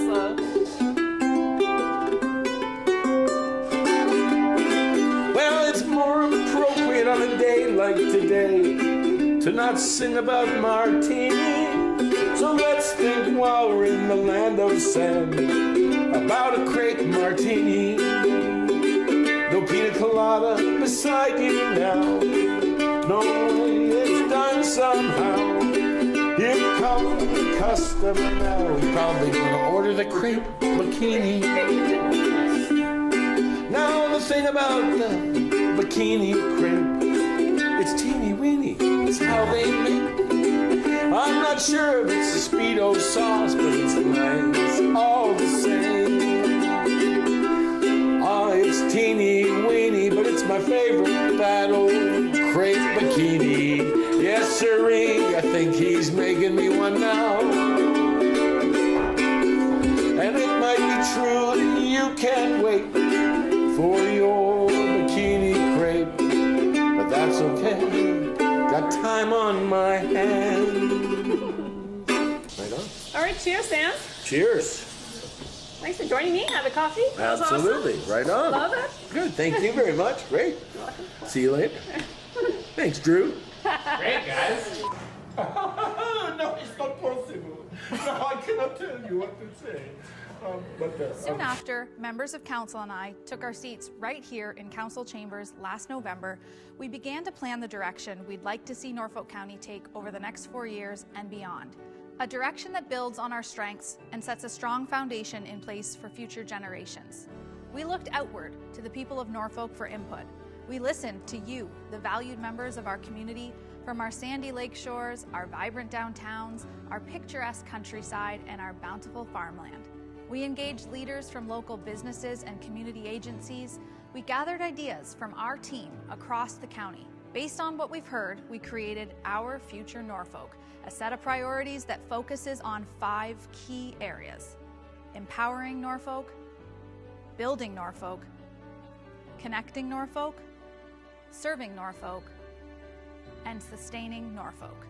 These priorities, along with the initiatives and activities that drive them, will guide council and staff as we work together to serve you and all of the members of our community over the next 4 years. On behalf of Norfolk County Council and staff, we invite you to check out our website at norfolkcounty.ca/OurFutureNorfolk and return frequently to learn more about our path to a vibrant and strong future for all of us, now and in the years to come.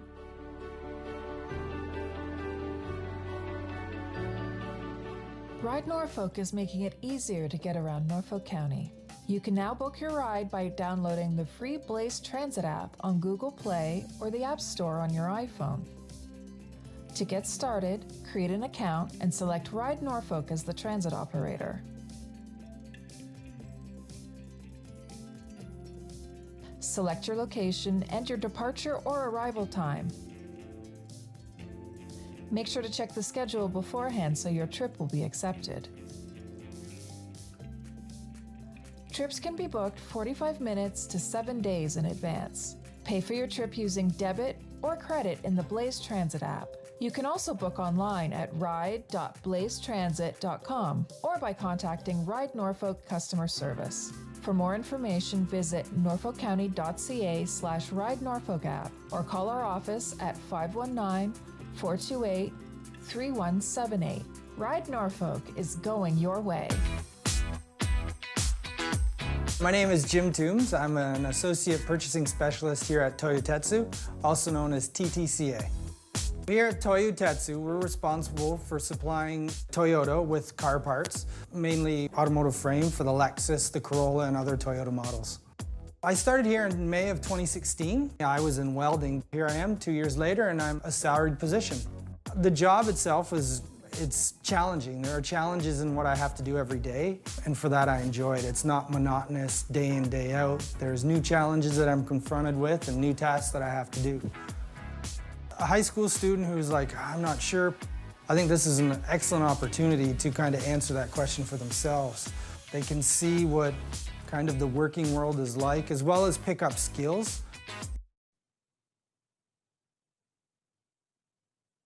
Okay, welcome back. Thanks for waiting.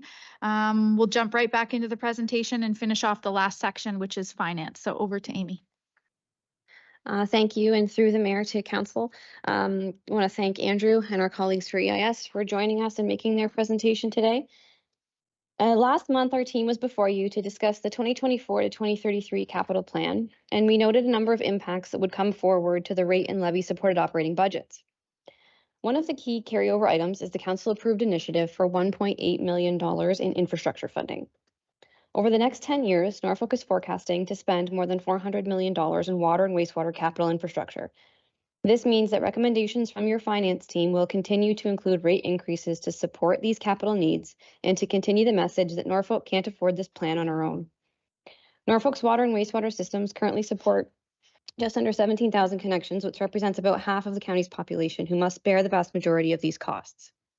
Chris and Jacob will have more details on this in a moment, but from an operating standpoint, the team is proposing that the base budget increase by $1.2 million, which represents a 4.7% increase on the net rate requirement, and is largely due to the uncontrollable cost increases, and that's not unreasonable based on the current state of inflation in the industry and the economic conditions that we're seeing.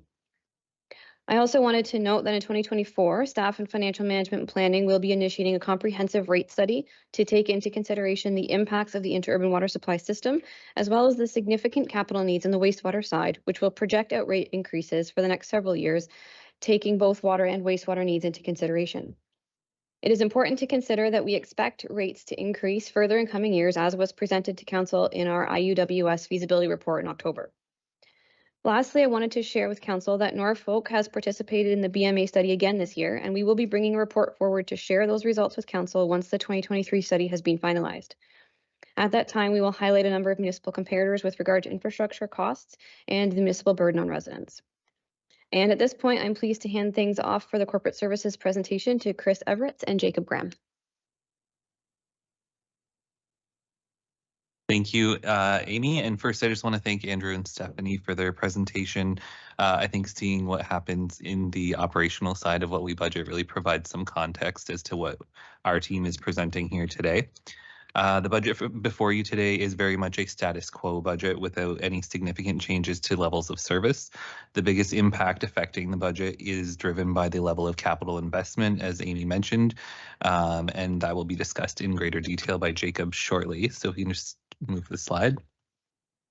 Today, our presentation will walk you through the actual layout of the budget document. From there, we're going to talk about setting the 2024 rates and the variables that are involved with that. Then we're going to get into our major budget drivers, including base budget changes and the infrastructure impacts. From there, we're going to discuss how the capital plan and related debt pressures are impacting this operating budget and will continue to have impacts ongoing in future years. And finally, we just want to touch on some of the next steps that our team will be taking and ultimately bringing to council in the coming budget cycles. Next slide. So for your budget document, it is divided into 4 main sections and will look very similar to what you've seen in previous years. First, we start with some general organizational information, and then section 1 gets into the corporate services report, CS 23-169. This report provides a more detailed analysis of the budget details, discussion and explanation of the various drivers. It has impacts and methodologies used in determining the budget, as well as risks and next steps. Section 2 is the main component containing all of the budget details. Included here are the overview, the budget drivers, and the reports from our budget system by functional area. So this includes the overall water and wastewater summary, as well as having that information broken down by function for water and wastewater administration, water operations, and wastewater operations. Section 3 contains all things user fees. We have the proposed 2024 metered rates and bulk service charges, the long-term forecast of demonstrating the anticipated water and wastewater bill impacts, a comparison of the average monthly bill for other municipalities, as well as miscellaneous user fees that support water and wastewater operations. These have been indexed at 5% for 2024, which is consistent with what we used for the levy-supported user fees.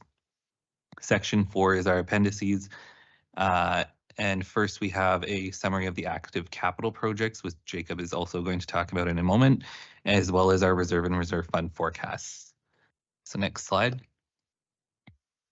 Getting into how we set the rates for 2024. Typically, our long-term rate projections are established and approved in principle through the completion of a rate study. Norfolk County's most recent rate study was approved by Council in 2020, and that established predictable rate increases to properly plan for the operating and capital costs that were identified and forecasted at that time. Since the completion of the study, Norfolk County's capital plan has been materially adjusted, indicating that certain elements of the study are no longer relevant for rate setting. This is largely related to the infrastructure funding that we've been noting continually. As such, the rate projections identified within this study are no longer can no longer be relied upon, as the rates will not generate sufficient revenues to cover the increased costs of capital. So for the purposes of 2024 and 2025, water rate increases are recommended to be based off of the recently completed financial feasibility study, which determined the long-term rate requirements to accommodate the approved IUWS scenario, which was the decelerated delivery plan, which Stephanie had outlined earlier, and that includes the 66% grant funding. As this is the current direction for Norfolk's water solution, the rate requirements to accommodate this strategy are recommended to be implemented immediately and was approved in principle by Council through recommendation within staff report CS 23-147. This calls for an increase to water rates of 12% for 2024 and 14% in 2025. Council will also recall that option 4A, which was the Norfolk only solution, also called for the same rate increases for these 2 years, which indicates that if we are not able to secure external funding for IUWS, we are generating sufficient rates to provide for an alternative solution in the near term. These projections are identified in the table that's on the slide shown before you. And with the presentation of the IUWS financial analysis, staff also had indicated that wastewater rate increases would mirror the water increases as proposed with that option as well. This was based entirely on preliminary estimates and was dependent upon projects approved within the 2024 to 2023 capital plan. As illustrated within the budget under infrastructure funding, this statement holds true, and wastewater rates must at least increase at the same rate as water rates in order to accommodate the approved capital projects. For the 2025 budget year, it's likely that the rate increase of 14% will be required based on our preliminary analysis. But as Amy noted, we are also embarking on a new rate study in 2024. So that will depend on the timing of when that study is completed, whether those new rates can be updated for the 2025 budget. So moving on to the next slide, we're going to look at some user and consumption trends.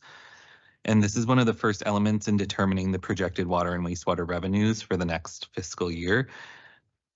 Since 2008, actual water consumption billable to users has been on a gradual decline. However, it has stabilized in the last few years.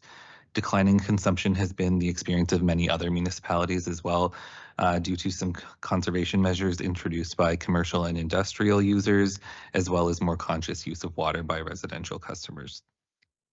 For 2023, staff are forecasting slightly lower consumption figures compared to the averages of 2020 to 2022. This is driven by lower than average residential consumption in 2023, and we attribute that to some normalization from the changed usage patterns that resulted from the COVID-19 pandemic restrictions in 2020 and 2021. And as well, we did have a more moderate summer in 2023 with a greater amount of precipitation. This reduction is slightly offset by a higher than average commercial consumption, and this is illustrated in the chart on the bottom of your screen. In terms of total customers, the growth in service demand for 2024 is forecasted at 1% over the existing user base average for 2023. It's important to note that overestimating the growth forecasts in user connections carries a high level of risk within this budget and increases the likelihood of a budget deficit in water and wastewater rate revenues. Norfolk County has seen an increase of 150 billable water users when comparing October 2022 to October 2023. And after reviewing the potential service connections, we feel that the 1% growth assumption is considered to be attainable, and that is highlighted in the screen in the top chart. On the next slide. This demonstrates some of our major budget drivers within this budget document. For the proposed 2024 net rate requirement, it is representing $29,627,000, which is an increase of nearly $3 million over the approved 2023 requirement. The net rate requirement represents the total revenues that must be generated through basic and consumptive charges for water and wastewater. Of note, you'll see in the black shape there is over half of the expenditures provided for within the budget relate to infrastructure funding, which includes our reserve contributions and debt servicing costs, with the remaining expenditures relating to operations. As seen, I noted the infrastructure funding, and Jacob's going to talk about that a little bit more. But aside from that, there's just many other operational adjustments noted. A few to see here are property taxes increasing by $133,000. This is driven by reassessments to water and wastewater facilities due to some completed upgrades across the systems. Minor capital relates to the operating capital expenditures planned for 2024. So each individually stated at the bottom of page 24 of your budget document. And fire protection charges revenue increase of $234,000 is driven by the increased revenue requirements of the water operations budget, which is recovered at 17% through this source as approved through the former rate study. On the next slide. This is where we have the impacts to the residential ratepayer. So the residential household is demonstrated using 12 cubic meters of water per month. The impact for 2024 is an increase of $14.29 per month. Over the long-term horizon, it's evident that the burden on residential households for water and wastewater will continue to climb rapidly. as the cost of required capital investments are mounting. Rate increase estimates of 2026 to 2033 are italicized and should just be considered best estimates at this point in time. However, those will likely change and definitely be refined when the next rate study is brought forward to Council. And with that, I'm going to pass it off to Jacob to speak further to the infrastructure funding. Next slide, please.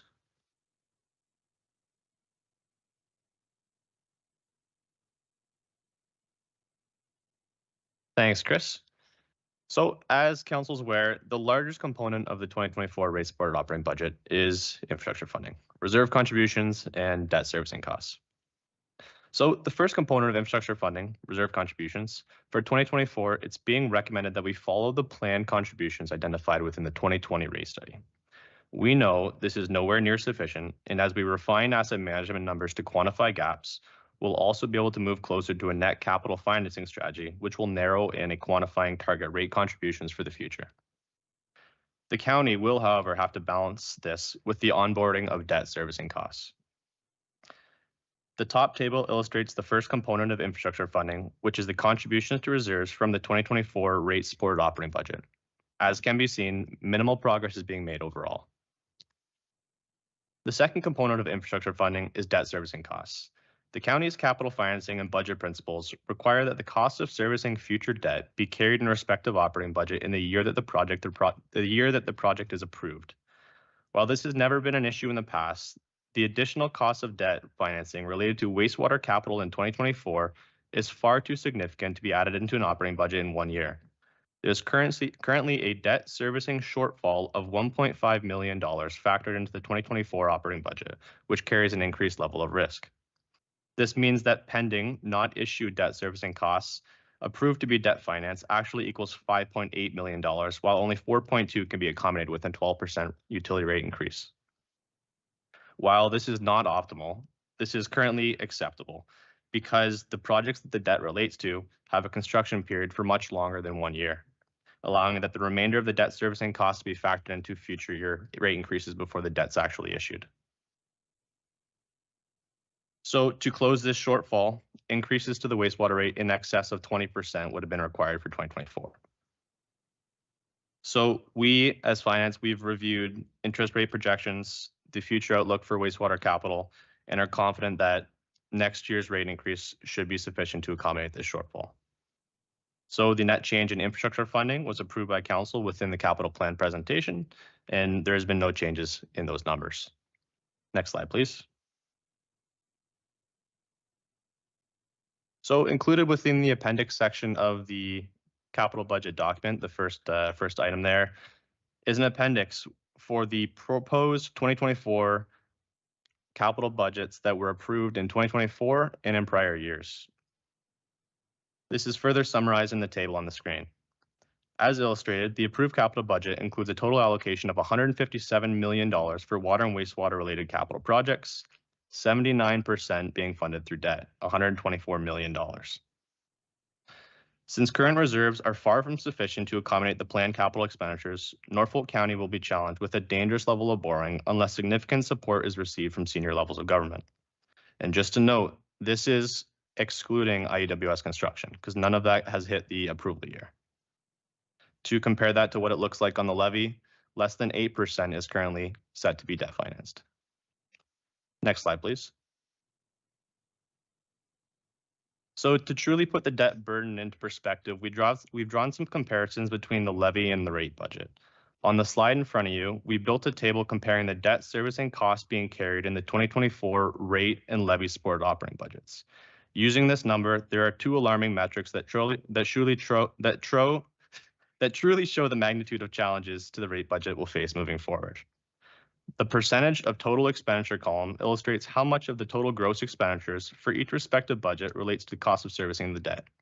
27.5% on the rates, 3.7% on the levy. This means that over 27% of the total rate expenditures relate to servicing debt. The illustration that you see in the top right of your screen is actually a proportional allocation to illustrate this. This is not an exaggeration. This is how heavily burdened the rate budget is with debt in comparison to the levy. When you compound this figure with the smaller number of users, it only amplifies the severity of the situation. The percentage of levy/rate requirement column represents the percentage of water and wastewater revenues that go directly towards servicing debt, compared to property tax revenues.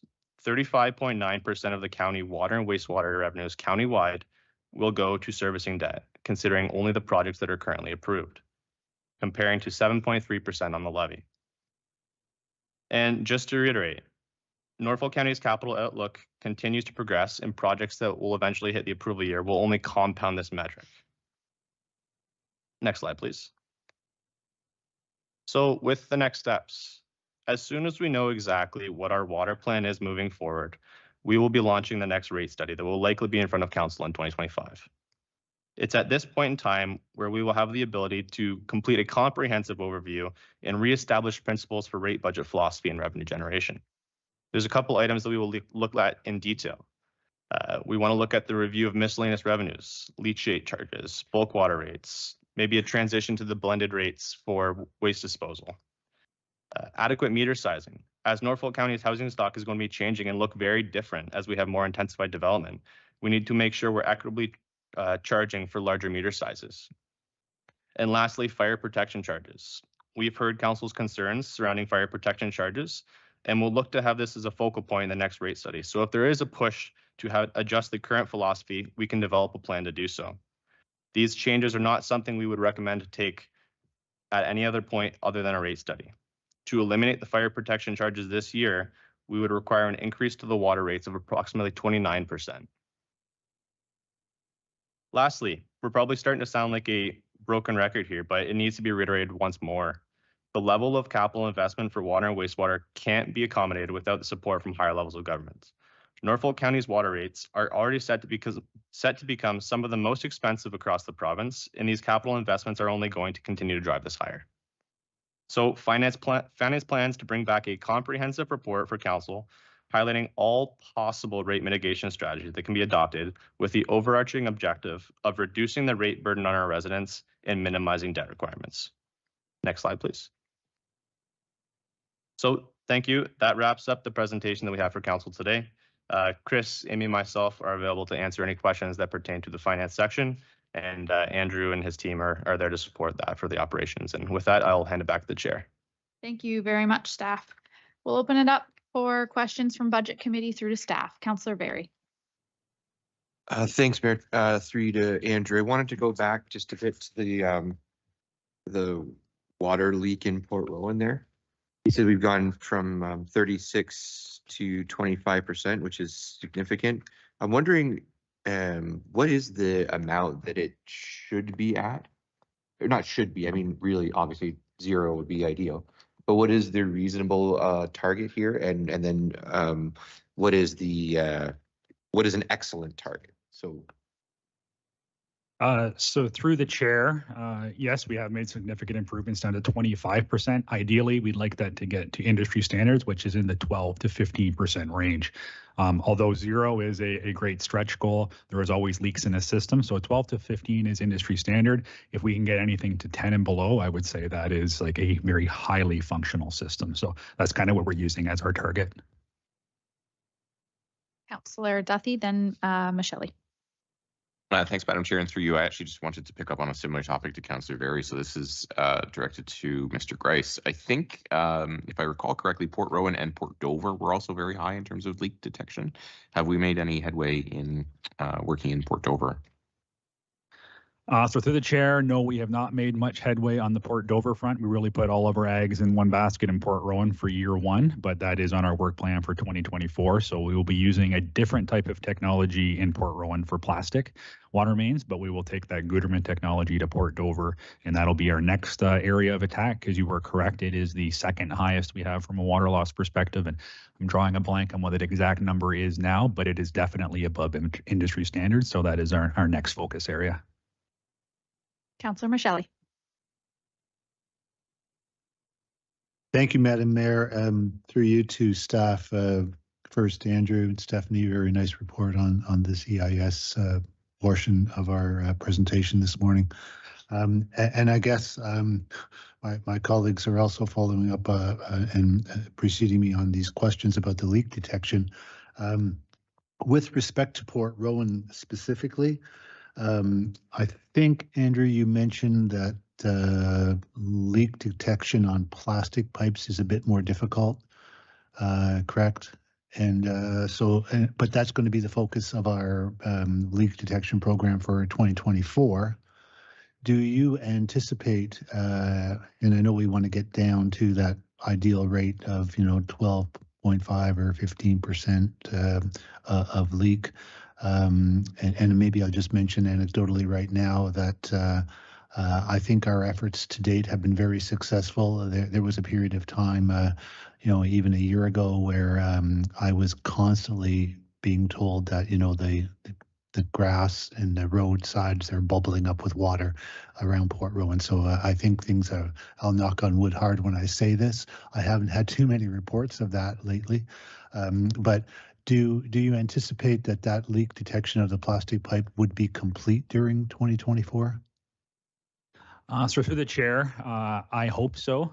Plastic water detection is more challenging than metal, but the benefit we have, especially in Port Rowan, is that it's quite a small system. So I do believe we will be quite successful in 2024.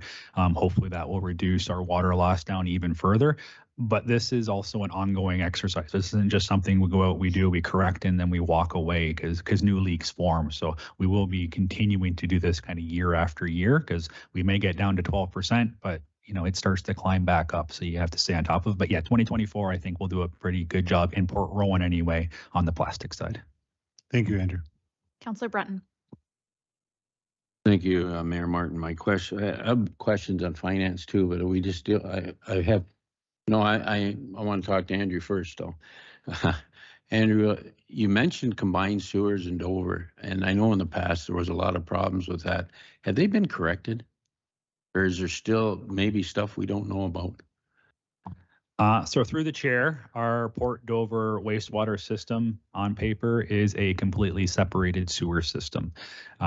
Given the I&I that we're seeing, I have a hard time believing that's 100% true. So that is what we're going through and doing with our I&I program. Is there are likely some legacy pipes that either were completely separated, but they have failed now and they are leaking out into our system. So yes, on paper, it is separated.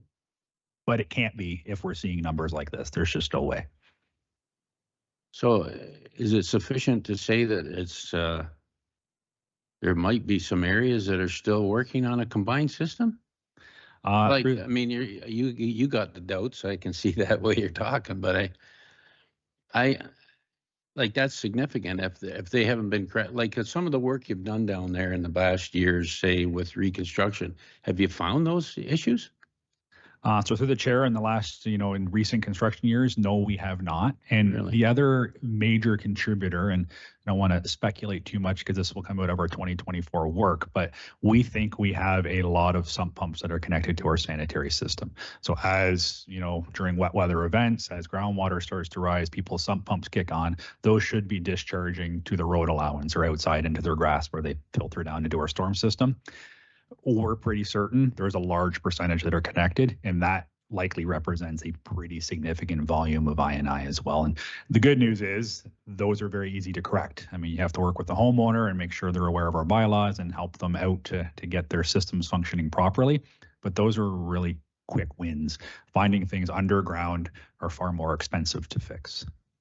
Yeah, I guess the sump pump issue, I think that's kind of a hidden thing around the county. But you say you're going to smoke test a lot of that? Through the chair, that is a plan for next year. So we're going to be smoke testing, and we'll be out in the streets and going up and down and handing things out to people. Because if our theory is correct, a lot of residents are going to be surprised. Yeah, used to scare a lot of raccoons out of the system with that. Anyways, my second question, if I may, on the Port Dover work we're doing now on the water treatment plant. If I understand it correctly, we will come up to 7,500 cubic meters a day. That's what the new capacity will be down there. Is that figure correct? Yeah, through the chair, it's 7,600, I think, not 7,600, 7,600 cubic meters. And that is adequate for, I guess, no rush to put the water line from Simcoe to Dover in the interconnect if that were to happen? So through the chair, it does give us some or some wiggle room, but certainly that is, if we see files like we're seeing in Delhi and Waterford, that is where we may see a need to accelerate that, further or closer in our schedule. But right now, based on the types of applications we're seeing there and the volume that we have, upgrading that to 7,600 will give us enough for the foreseeable future. Our next bigger challenge in Port Dover is on the wastewater side. So we're going to have a 7,600 cubic meter water facility before we have a 7,600 meter wastewater facility. It's going to be a year or two behind. So we got to lickety split, get that done. Thank you. I have some finance ones too, but I can wait if. I've got a couple more in the queue. Can I come back to you? Yep. Okay, Councillor Columbus, then Van Passen. Thank you, Madam Mayor. And my questions with respect to the climate change and the blue-green algae issue with the water. How big a risk is this if it's going to continue into the future, especially in being that we're taking water out of Nanticoke? And I heard you mention that Port Dover had some blue-green algae issue earlier.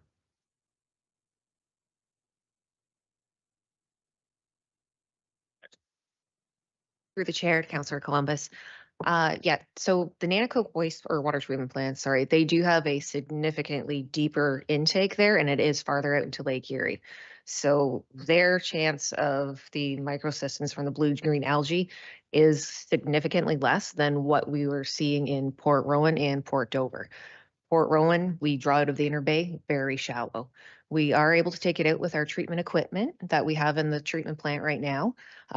Port Dover, as I mentioned, we are seeing it there as well. It is a bit of a deeper intake than Port Rowan, but we are still noticing it. So it is a concern, but the treatment equipment we do have in the plant is able to treat it and remove it. And into the future, if it gets worse, it seems like it's going from the Rondo area to Long Point Bay. If it gets worse, have we got the capability to treat if it gets worse? Through the chair, we do. The dissolved air filtration units that we are putting in Port Dover are one of the units that are specifically made for treating the blue-green algae. So the way that they coagulate and take the, contaminants out of the water is a very gentle process, which will not create that microcystin toxin.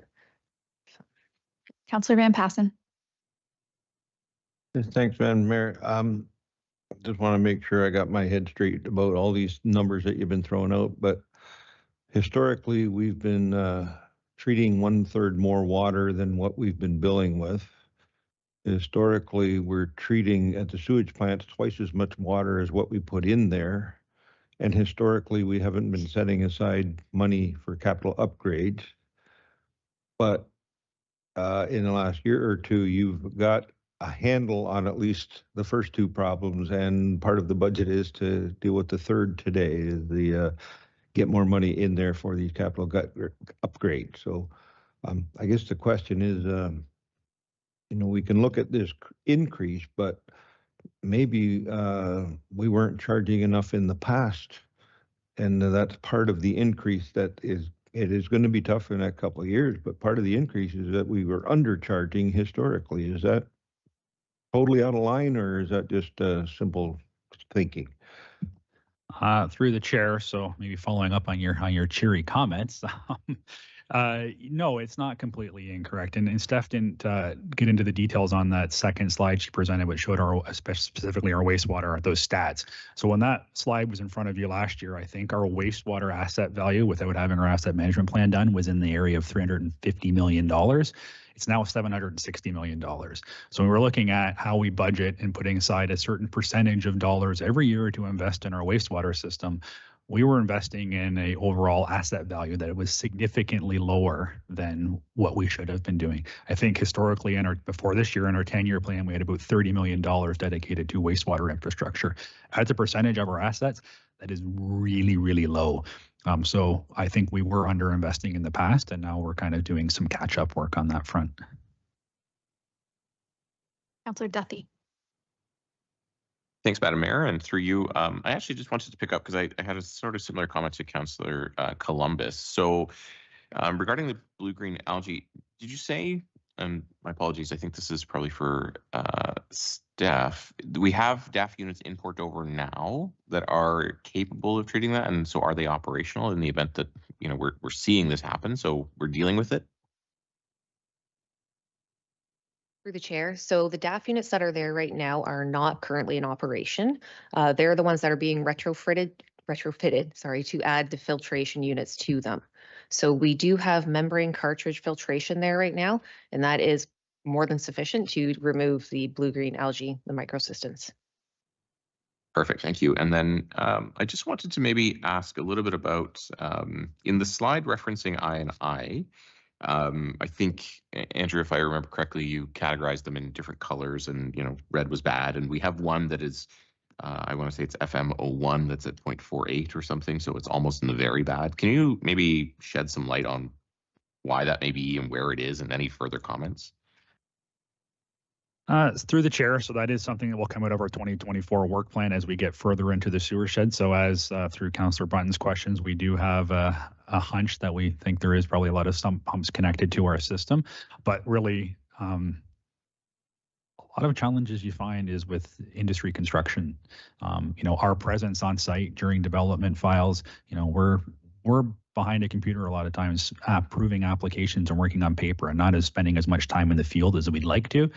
And sometimes things don't get done in the field the way they should be. And it's not uncommon when new developments come online or even before they come online, but the infrastructure is put in the ground, you'll see major base flows coming out of those developments, even though they're not connected to our system. So it is something that we need to pay closer attention to is as people build quicker, sometimes things get missed, not always intentionally, sometimes it's intentional, but although new construction should be better from an I&I perspective, typically not.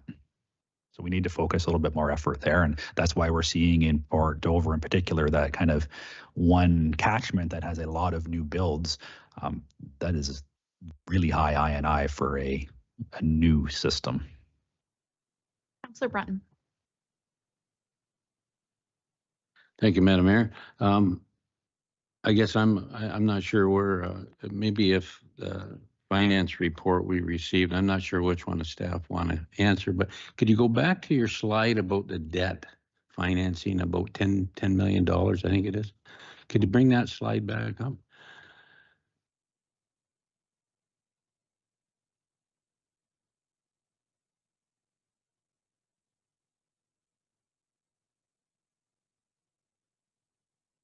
It's slide 31, Casey.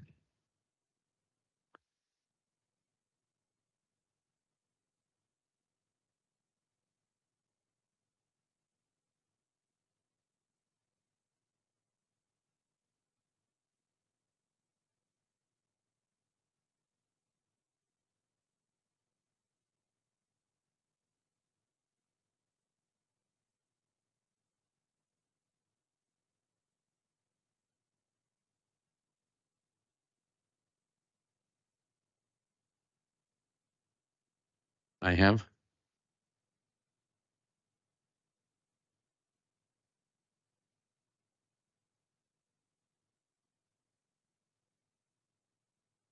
I'd asked my question, but I can't remember all the figures that were on that slide. So.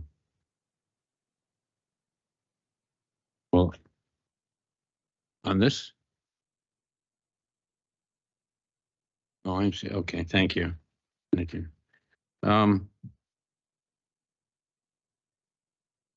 Yeah, the 24. So you say there's 10,600,000 proposed for 24, correct?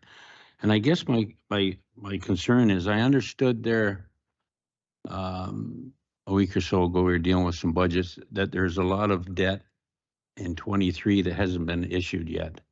Is that included in the 10 million?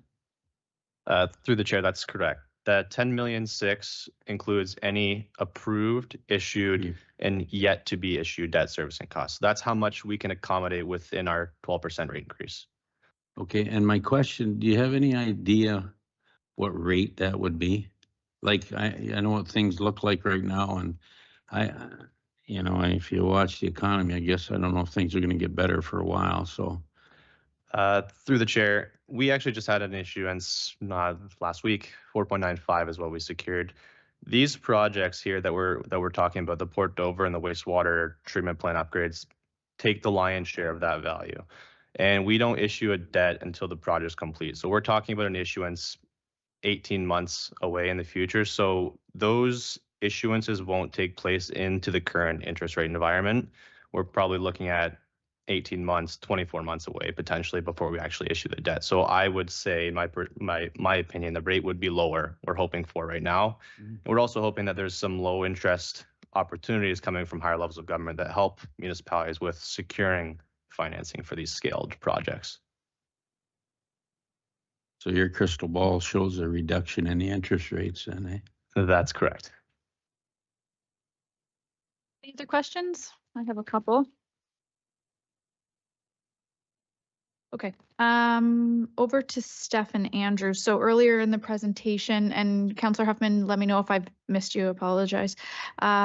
You spoke about the 12 adverse and 1 non-compliance with the ministry. Are those, and then, you know, working with the health unit in case of a water boil. So we spend so much of our time talking about adding capacity. Is there, you know, elements, or I'm sure there are there elements of interurban water that are leading towards quality as well? Yep, to you, Madam Mayor. There's definitely elements of quality with the interurban water supply. It's going to help, first of all, with the fire flows, et cetera. But also these adverse water quality incidents that we have, some of them are due to the low chlorine residuals that we have in our system, the aging infrastructure that we have in our system. So with the interurban coming in, we're able to boost our chlorine, monitor it more effectively at the booster stations, the towers that we're going to be putting in. It's also just a different quality of water, I would say, compared to what we currently have. So on top of the adverse water quality incidents I'd mentioned, also, for example, like I said, the Simcoe water system. We are at the maximum acceptable concentration, consistently over it for sodium. So we would not have that situation anymore. We wouldn't have that additional monitoring with the ministry anymore. Chapel Street, as I mentioned, the nitrates are well above the half maximum acceptable concentration. So with that out of service, we wouldn't have that issue to worry about anymore. That's also a concern with our source protection authorities that we have. So that eliminates that as well. And that's also giving consideration to the Norfolk approach. The do nothing plan means that we're upgrading our existing assets and keeping our facilities in the standalone, you know, treatment and processing facilities, but giving additional resources to addressing those non-compliance issues. Correct. So we would have to extra funds to address those type of issues, possible treatment possibilities. Additional funds like that are needed for those. Okay, thank you. My next question is about the ever popular leak detection, and it was really, really interesting. So thank you, staff, for your time and the tour. My question is, is there a conclusion on the location of those? Were they mainly on municipal property? Were they on private property? So through the chair, I believe out of the 4 leaks, 1 of them was a private issue. The other 3 were on our larger water mains. And do you have the support you need from council to shore all that up if it's on private property? Do we have the policies in place and so on? So through the chair, that is one of those kind of gray areas. So the one that was on private property was extremely close to public property. So we just treated it as a public property because it was really, if it's within the same excavation, the trench that you're digging, it's close enough that we just fix it. So we haven't run into major private challenges yet. We will find those, and I think as we work our way through our plastic water main leak detection, we may find more private leaks, and that is a bigger challenge for us. So you may know that we own the water infrastructure up to the property line. We are dealing with large lots that have a big setback. If the leak is between that curb stop and property line and the house, but before the water meter, it's very difficult for us to go knock on their door and say, hey, can you fix this, please? Because to them, they're not paying for it. It's not going through their water meter. So it really is trying to work with the community to kind of sell the bigger good. And certainly council does have the opportunity to look at, you know, grant programs and things to help, because at the end of the day, it will save us money. But luckily to date, everything's really been in the public right of way, and we have the ability just to go in and rectify it. Okay, great. Before I forget, I really liked the video at the beginning as well. So good job to your team, and thanks for doing that.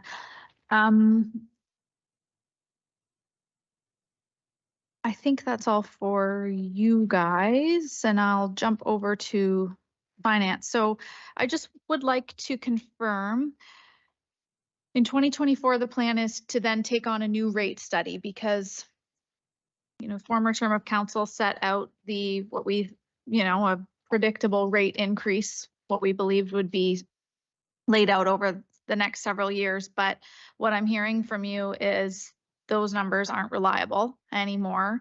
And so we'll do another rate study to predict beyond 2025 and beyond. So that rate study will start next year, but return to council in 2025. Through you, Madam Mayor, yes, that's correct. So the approved capital budget includes an allocation for the rate study. For the time being, we need to wait to commence that until there's a firm decision on the interurban project, so that can be incorporated in the study. But kind of as Andrew mentioned earlier, even just for example, the capital plan up until this year only included just shy of $30 million for wastewater capital projects, and that has ballooned significantly. So that was not at all incorporated in the previous rate study. Okay, good news. I guess it's not a question, it's maybe just a note, but I really feel like we should probably be starting to build our business case on all of our numbers as to why we should be treated differently than other municipalities and see more than 66% funding come our way. Because even at that, it's pretty inexpensive. Page 26, we talked about the commercial, and this was something that staff had actually raised. I wondered if you could just speak to the -12 users in the commercial section of that chart. Through the chair, yes, I can speak to this one. I think we just want to make an opening statement. We're not necessarily losing commercial connections. This is just a point in time from October 2023 to October 2022. When we're talking about looking at the number of bills, we just have to grab 2 points in time. So the number of commercial bills was less from October to October. But if you look at the consumption trends at the bottom, we've actually seen higher than historical average consumption in 2023. So there is no real true loss from the commercial base. We're continuing to see gains in the commercial users and commercial consumption. It's just from a point in time, October, that was not the case. Thanks, Jacob.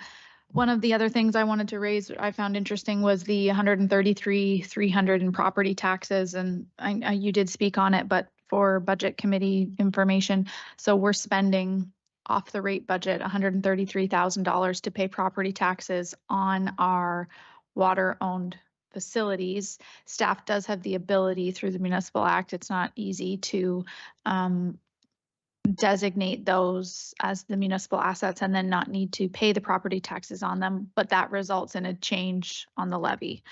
So it's an interesting number to watch and follow as we go on, especially as we give consideration to new assets that we're going to be building within our urban water. I don't know that I have a position on it yet, but I just want to raise that for council. Councillor Van Passen, go ahead. Yes, thanks, Madam Mayor, and I apologize, I forgot to ask this question before, but since the bulk of the increases are on the capital side, in my mind, and the proposed increases in the fees is sort of 12% across the board, I'm wondering why we aren't doing more of an increase on the meter charge, and because that's, in my mind, is the meter charge is what pays for the standing infrastructure that has to be there, and the volumetric charge is the cost of the production of the water itself. So, and I know we did this a few years ago that we changed that ratio. We were trying to get the ratio on the meter charge higher, and I'm wondering why we didn't put a bit more emphasis on it that way. I can start with this one. So through the chair, this year, yes, everything's moving up at 12%. We did take a look at what the rate study had initially kind of proposed the next rate increase, and I believe it was 57% of the rate increase would be related to fixed, and then the remaining would be on consumption. The issue with that is the driver of this budget is capital. So the impacts that will be felt 100% if you show it actually on the fixed charge it's crazy. So we're doing this just because we don't have the guidance, we don't have the rate study in front of us, we don't have kind of a methodology behind it. So the best that we can do right now is we're just increasing at 12% on both sides. When we pick up the next rate study, that's when we'll probably look to rebalance to be where we have to be. But if you want to maintain the same philosophy, fixed covering most of your capital, it's a safe bet to say that our fixed charge will skyrocket. So. But in essence, what we're doing, like we are, the fixed rate should have gone up closer to 20%, and the volumetric rate up by the 4.2%. Is that reality a bit more? It's closer to reality. Yeah. Sorry, through the chair, it's closer to reality. It would probably be much higher than 20%. Another interesting point that staff brought up that I wanted to raise, it's not a happy point, but it's worth mentioning. Staff told me that they were reviewing the numbers and looking out over the long term. It's on page 28, the long-term projected fees for the residential users. And somebody recognized that by 2033, under the current rate schedule that has not been amended under new rate studies, so hopefully it can improve, but from what we know, we're probably thinking it won't, that our community members can be expecting to pay over $3,000 on their rate bill annually, which is comparable to their property taxes. And so as we're in a housing crisis and an affordability crisis in our community, and we're doing all of this work to try and encourage affordable residential locations, one thing to give consideration to is that, you know, our rate increases are becoming just as burdensome as people's property taxes, which is a sad analysis, but a really interesting point raised by our staff, and I wanted to share that. I think I want to confirm the last figure through to staff. So if we issued no debt this year, we'd be looking at a 20% rate increase. Was that the figure? Or sorry, if we didn't issue debt, if we were paying for it outright. So through the chair, that's just on the wastewater side. Our policy, not a policy, it's our practice is to cover the cost of servicing the debt in the year that the project's approved. So this year, a 12% rate increase on the wastewater side only gets us so far. When we're talking about the additional debt servicing costs that are supposed to be carried in budget, 12% will not get us there. That's that $1.5 million shortfall that I accounted for. That means the projects we've approved, there's an additional $1.5 million in debt servicing costs that at some point prior to the issuance of that debt have to be factored into the budget. So to close that gap this year, the rate increase would, on the wastewater side, would exceed 20%. So it's a mechanism of smoothing just on the basis of ratepayer affordability. Okay, thank you for that clarification. Last question, as we build out interurban water, I know we know our growth numbers. I know that they're projections and they're figures, but we have a lot of discussion around ratepayers paying for rate and the levy not subsidizing the rate. However, we're seeing how inexpensive it's going to inevitably become, whether it's interurban water or do nothing. So do we have projections on a high level as the rate is built out and we anticipate the figures year over year with the amount of new connections we'll be making? Do we know the numbers by which, what I'm asking is the numbers by which our rate base will grow? I see it's projected, but do we know we're adding X number of new ratepayers through this year? That's why the rate has come down to 8%, or no?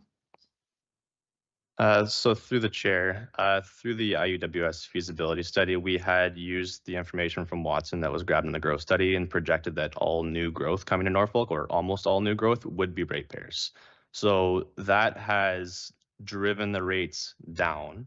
in the event that you don't see that user growth, the rates would go up. In the event that our growth is faster and you have more users coming onto the system, that would come down. So the number of users that you have on the system is absolutely going to be pivotal in the actual rate projections for IWS. So how does staff project when those rate users are connected and added on? Through the chair, it was directly from the Watson growth study. But we just take our overall growth number and then equitably disperse it, or was it spelled out, broken down year over year with the? Through the chair, I might circle back to Brandon here, but I believe it was flatlined at a certain percentage over a period of time. Okay. But in our projections for the model, 1.1. we understood that we're going to have more growth pressures in the short term. So there is a front-loaded growth assumption that current growth pressures are here right now. The reason why I ask is I'm just trying to prepare myself and wrap my head around a new rate study comes back, the numbers go up. How much do we believe that our growth is going to decrease that or maintain it? I'm just trying to create a mental roadmap as to how the growth comes in and how the rates may fluctuate. If there's any, I suppose, comfort in the growth numbers, keeping us in a buffered area. Through the chair, when the rate study comes forward to council, that will be one of the inputs that council will probably agree on or kind of discuss. So we'll have it clearly outlined over the next 10 years. How much do we think we're going to grow? Where are we going to grow? All that will be outlined for council. Okay, thank you very much. Are there any, Councillor Columbus? Thank you, Madam Mayor. The rate study will be completed by a consultant, I take it. And what kind of cost would that be? Just roughly. Through the chair, I have my binder behind me, but I believe the rate study that we approved this year was a water, wastewater, and stormwater rate study. So stormwater is one of the areas that Andrew's going to be kicking off with his team.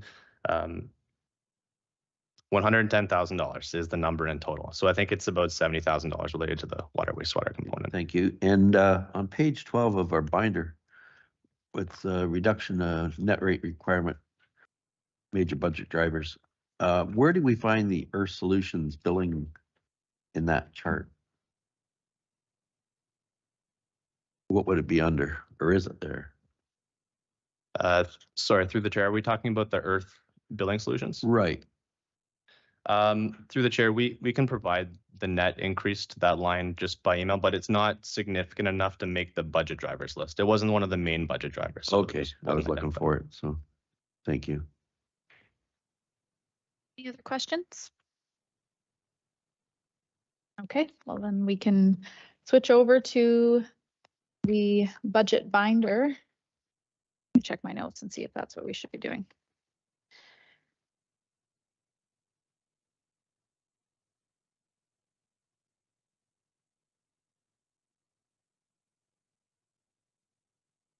Okay, let's jump over to the binder if there are any questions with staff report, which has kind of been covered off here through the presentation and so on, or if you want to flip to certain pages of the binder, we can do that.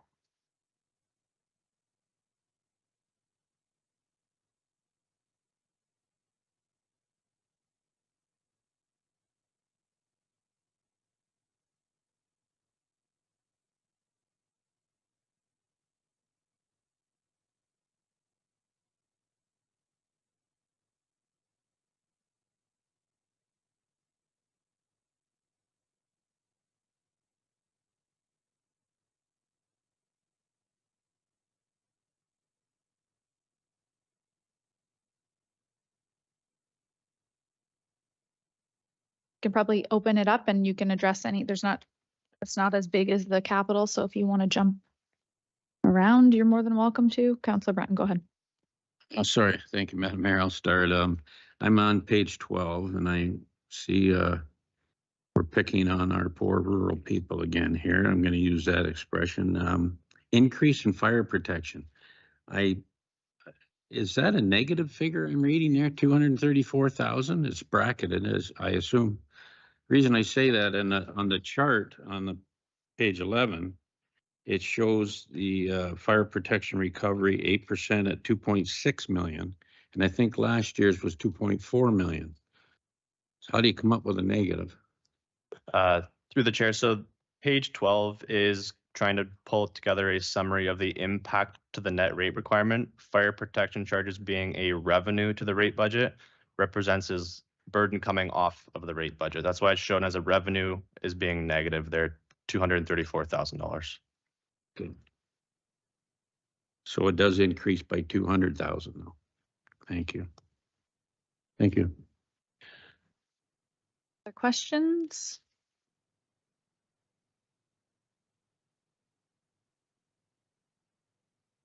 Take a few minutes. You can review your notes and check out the pages here. We're not in much of a rush, but we can jump around any page.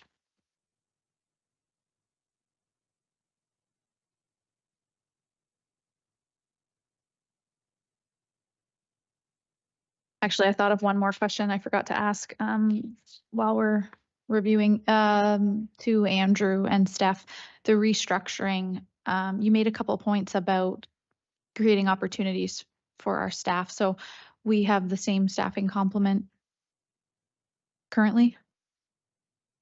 Yep, to the mayor, yes, we have remained at the same staffing complement. So it's just operations now are able to do water treatment, water distribution, and wastewater collection. They're not separated into each side.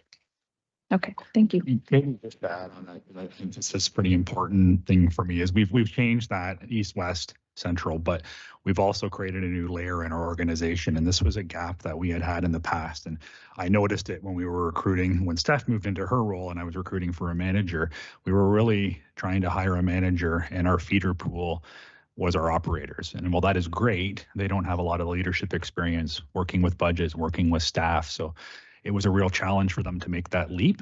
And I think a lot of them saw that as a barrier for their future future employment here. So this restructuring now adds some positions within our organization that allows them to gain that experience, so that when we do hire managers, we hope we can hire internal rather than always having to go external and bring in new people. So it's a little thing, but it's something that I think is welcomed by many of our staff there. That gives them bigger opportunity for the future.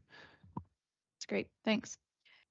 One other page I guess I want to acknowledge that staff's included was page 34, the comparators that show the size of the municipalities and the amount of rate payers per square kilometer compared to, our other communities. So I suppose comparably, we're 1,600 square kilometers with 10.3 rate payers per square kilometer. And maybe the next, comparable in size would be, it's hard to even compare by size, actually, square kilometers. But we look at, city of Brantford, which is a smaller area and has 483 ratepayers. St. Thomas, 565 per square kilometer. Woodstock, 349 per square kilometer.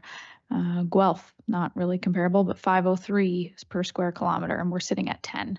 So that was a really great, interesting stat that I appreciate staff pulling together to just give us some perspective. All right, well, with that, I'm not seeing any hands or questions. Councillor Breton. Sorry, Madam Mayor, if I may. The blended rate between septic and holding tank, we discussed that years ago about combining that rate. It still hasn't been done then based on this. What page are you on? And the combined rate is on, I'm looking at page 17. Thanks. And I'm just wondering, and I don't think there's any secret, when these haulers take this stuff in, you can't tell what's in those tanks. I mean, you can ask and that, but I guess my point is, I think going to a blended rate is definitely the way to go, but it's harder to treat the septic. Am I correct? Through the chair, you explained the situation very well, and that's why we want to move in that direction. Is you're right. They show up. It's very difficult for us to tell what's in that truck when they dump. And yes, if they're dumping a septic clean out, very heavy in sludge, upsets our process and takes a lot of work versus a holding tank, which has contained a lot of liquid. So we are, I'll say, being exploited to some extent, and we know that. And that's why as we go through the next rate study, we're hoping we can, change that. We have tried in the past, but I know there's also some resistance to it from the community. But wouldn't there be a benefit if it's blended to your plant? I would think it would be, wouldn't Through the chair, absolutely. For us, if we had a blended rate and we were just getting the material coming in, that's certainly advantageous for us as well. it? And a reduced fee for septic. It would reduce the fee in septic? No, I'm just asking. Thank you. Did have another one here. Oh, you talk about, I'm looking on page 16 also about the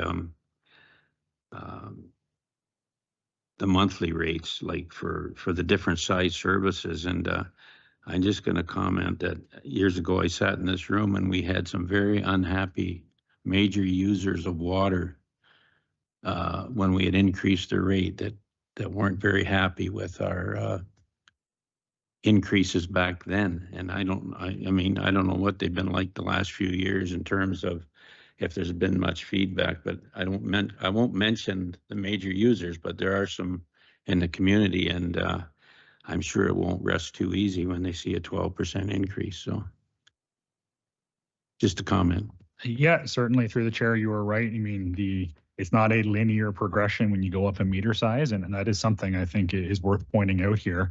There was talk about, as we grow and things get bigger, we have more users on our system. One of the other things that we're seeing is, with ADUs and things that are coming up now, service sizes are getting larger. So our standards are changing where within the road allowance, we're going to start installing larger services. That means everyone's going to have a slightly larger meter, which means they're going to get bumped up to another category. So that base charge for many homes is going to start to change. But when you want to have more units on a single property, you need the appropriate service to maintain that flow.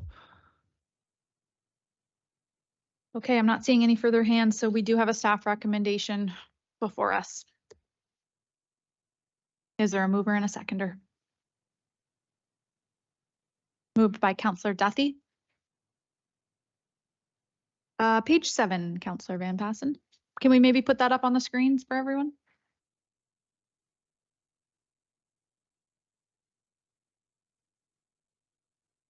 I'm looking for a seconder for the motion. Councillor Berry. And we'll give everyone a second to review it and get it up on the screen. And I'll open the floor for debate and discussion. Councillor Breton. Yeah, just on the last part of the motion there, can I get a little more insight as to what our staff report? This is not the consultant's report. This is a staff report. A little more insight as to what will be in that report? Through the chair, absolutely. So with the IUWS financial analysis, we had kind of mentioned and hinted that this is something that we're going to have to do for ratepayer affordability. I would say everything has to be on the table, and it will be council's decision what gets through and what doesn't. We're looking at potential deeming all of our water and wastewater treatment plants, municipal operating facilities, exempting them from property taxes. We're looking at, we'll likely resurface the OSIF CCBF discussion again. We're looking at anything that we can possibly think of that would ultimately have a reduction on the rates, but we're going to be very clear about the impacts to the other budget, to the road network. Everything will be kind of brought forward to council in detail, and council will make the decision on what gets implemented to reduce the rates. So it will be fairly comprehensive, but we'll probably put together 4 or 5 initiatives that we were recommending for implementation, and then council will make the end call. Thank you. Debate. Councillor Columbus.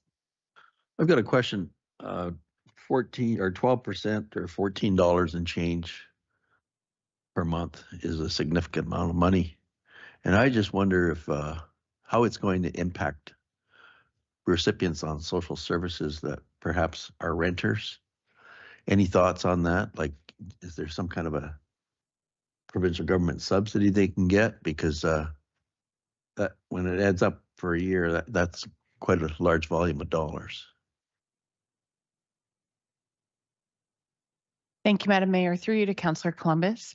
Social assistance rates are, there are 2 components to a social assistance check. One is the basic shelter allowance, and then basic needs.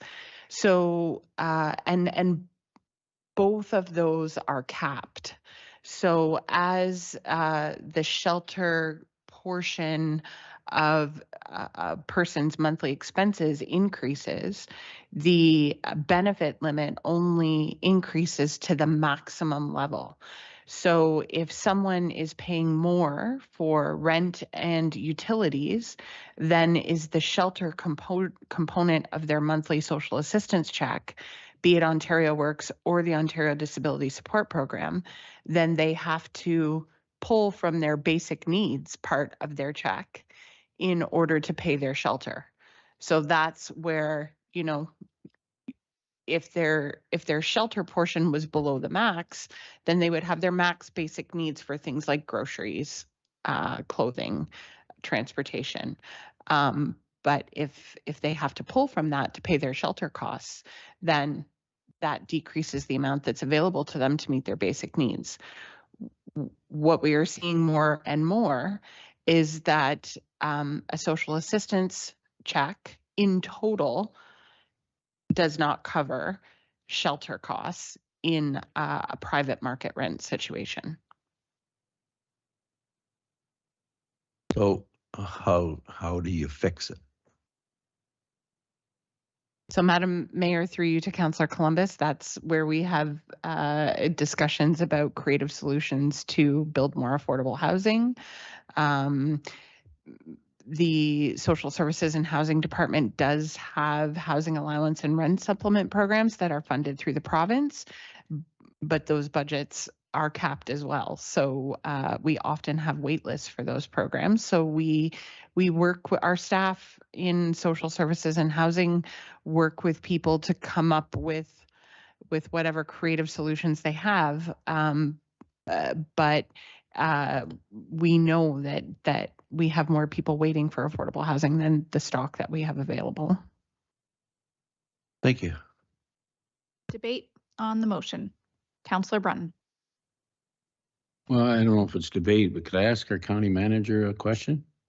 I mean, technically, yes, but I just gave everyone about 5 minutes per question. So Well, one more final question and there is a motion on the floor. It's not really in the binder. It's a question of, we keep talking about where we're heading here. And I guess to our county manager would be, what's our backup plan?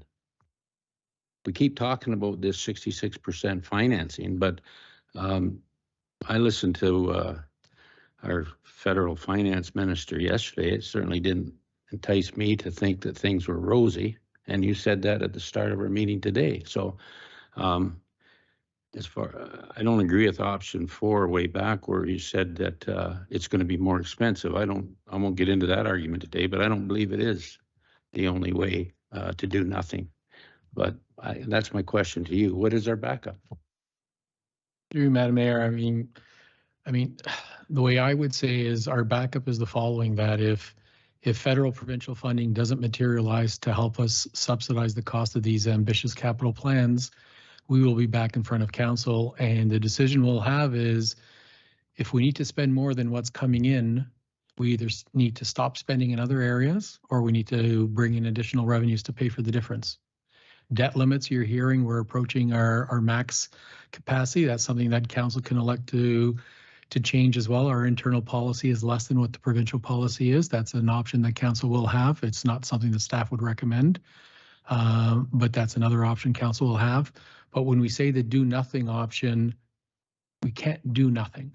So if it isn't an interurban solution to our problem, it means we're spending more on the 5 separate operating plants that we have, and you're going to spend more on those and continue to have the inefficiencies that 5 separate water systems continue to have on our operations. And so, I mean, quite frankly, the option, the plan B, is we will be in front of council and we'll be showing you where we're scheduled to spend money and where we can start making cuts to the planned expenditures so that we can afford some of these things that we need to have. And we'll show you different options on how we can hopefully raise some more money. And as we all know, precious little revenue options for a municipality, and that's property taxes and that's user fees.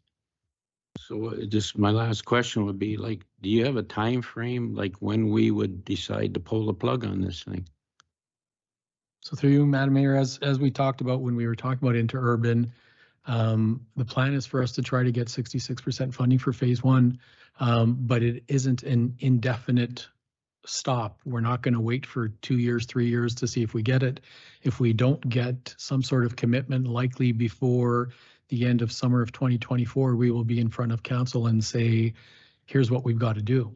Now, you've heard a little bit previously as well, is that this is really a bit of a guessing game for staff and for council. Is we've got a growth forecast. If it materializes a lot more aggressively, if market conditions improve, and you've got a lot of developers knocking on our door saying we're prepared to put shovels in the ground, give us these approvals, and they want to advance the growth schedule and what we are anticipating, then that'll put some additional pressure on us as well. If market conditions don't improve and those numbers don't materialize as quickly as we thought they would, then there's going to be additional pressures on our rate budgets. But there's also not enough or reduced pressure for us to move forward in an accelerated pace to do these infrastructure improvements. And so really it's the best way I can say it is it's going to have to be very fluid, and it's going to depend on market conditions and how quickly growth is coming and what those demands are going to be. Unfortunately, as we talked about previously, this isn't a just-in-time delivery. Like you can't have a development application in front of us that's going to put some pressure on the capacity, and we snap our fingers and we get the infrastructure in the ground in a couple of months and allow that development to happen. And so really, you have to plan for it as best as you can. You put the infrastructure in the ground, you take a leap of faith that growth is going to come as we anticipate it would. And if it comes quicker, we might have to put more pipe in the ground. If it comes slower, then we've made an investment for the future, and you don't get that payback and that return on investment as quickly as you would have hoped. Councillor Columbus. Being that it takes several years, we heard, to get a well on stream, I think Plan B should be, we should be looking at considering another well, particularly in the Delhi area. If we do not materialize and have something happen with the interurban water supply in the province and feds not kicking in, I think that's probably where we should be going. There's a lot of places I know in Norfolk where there is a strong water supply. There's a lot of farms that used to irrigate out of points where they put like 8, 10, 12 points in the ground, and they irrigate 2 motors off that, 2 pumps. And it's, there's a lot of water there. I think we should maybe be thinking about that. And through you, Madam Mayor, that's exactly what we would be coming back by probably midsummer of 2024 to talk to council about what other options we would have. Okay, there is a motion on the floor, moved and seconded, so all debate moving forward has to be pertaining to that. And if there's none, I will make a couple comments and then I'll call the question. Final call from Budget Committee. Okay, I mean, this isn't a fun situation for any of us to be in, and we know the impacts are going to be far-reaching and wide to our community members. We also know that Norfolk County is not alone, and many municipalities are facing the same struggles with basic infrastructure needs, and we know that it's not just related to water, it's also related to wastewater and much more. But at the end of the day, council is responsible for making sure that we can provide for our community members, and drinking water and wastewater is probably paramount. So knowing that staff have identified the other options, knowing that this existing path that we are currently on is the cheapest for the ratepayers today, and that staff are continuing to identify cost mitigating factors, is why I'll be lending my support to this. It's the only direction at this point in time. And although we have had a big conversation about growth, and that is the hope, we also have to address the quality and yes, quality, not the quantity, and give consideration to that based on some of the comments that we've heard from our staff today. So I'll be voting in favor of the motion, and really we're going to have to roll up our sleeves as we continue to do the work over the next 3 years to keep life affordable for residents, look at affordable housing solutions, and really scrutinize our services and our budgets each and every year. So with that, the motion is on the screen before you. We have a mover and a seconder. I'm going to call the question. All in favor? And that is carried unanimously. Thank you very much, council and staff, for your work on this. With that, any 2023 surplus or deficit generated from water and wastewater? Oh, that's my motion that I'm reading. And adjournment. Councillor Huffman, it is 11:38. Moved by Councillor Huffman, seconded by Councillor Michelli. All in favor?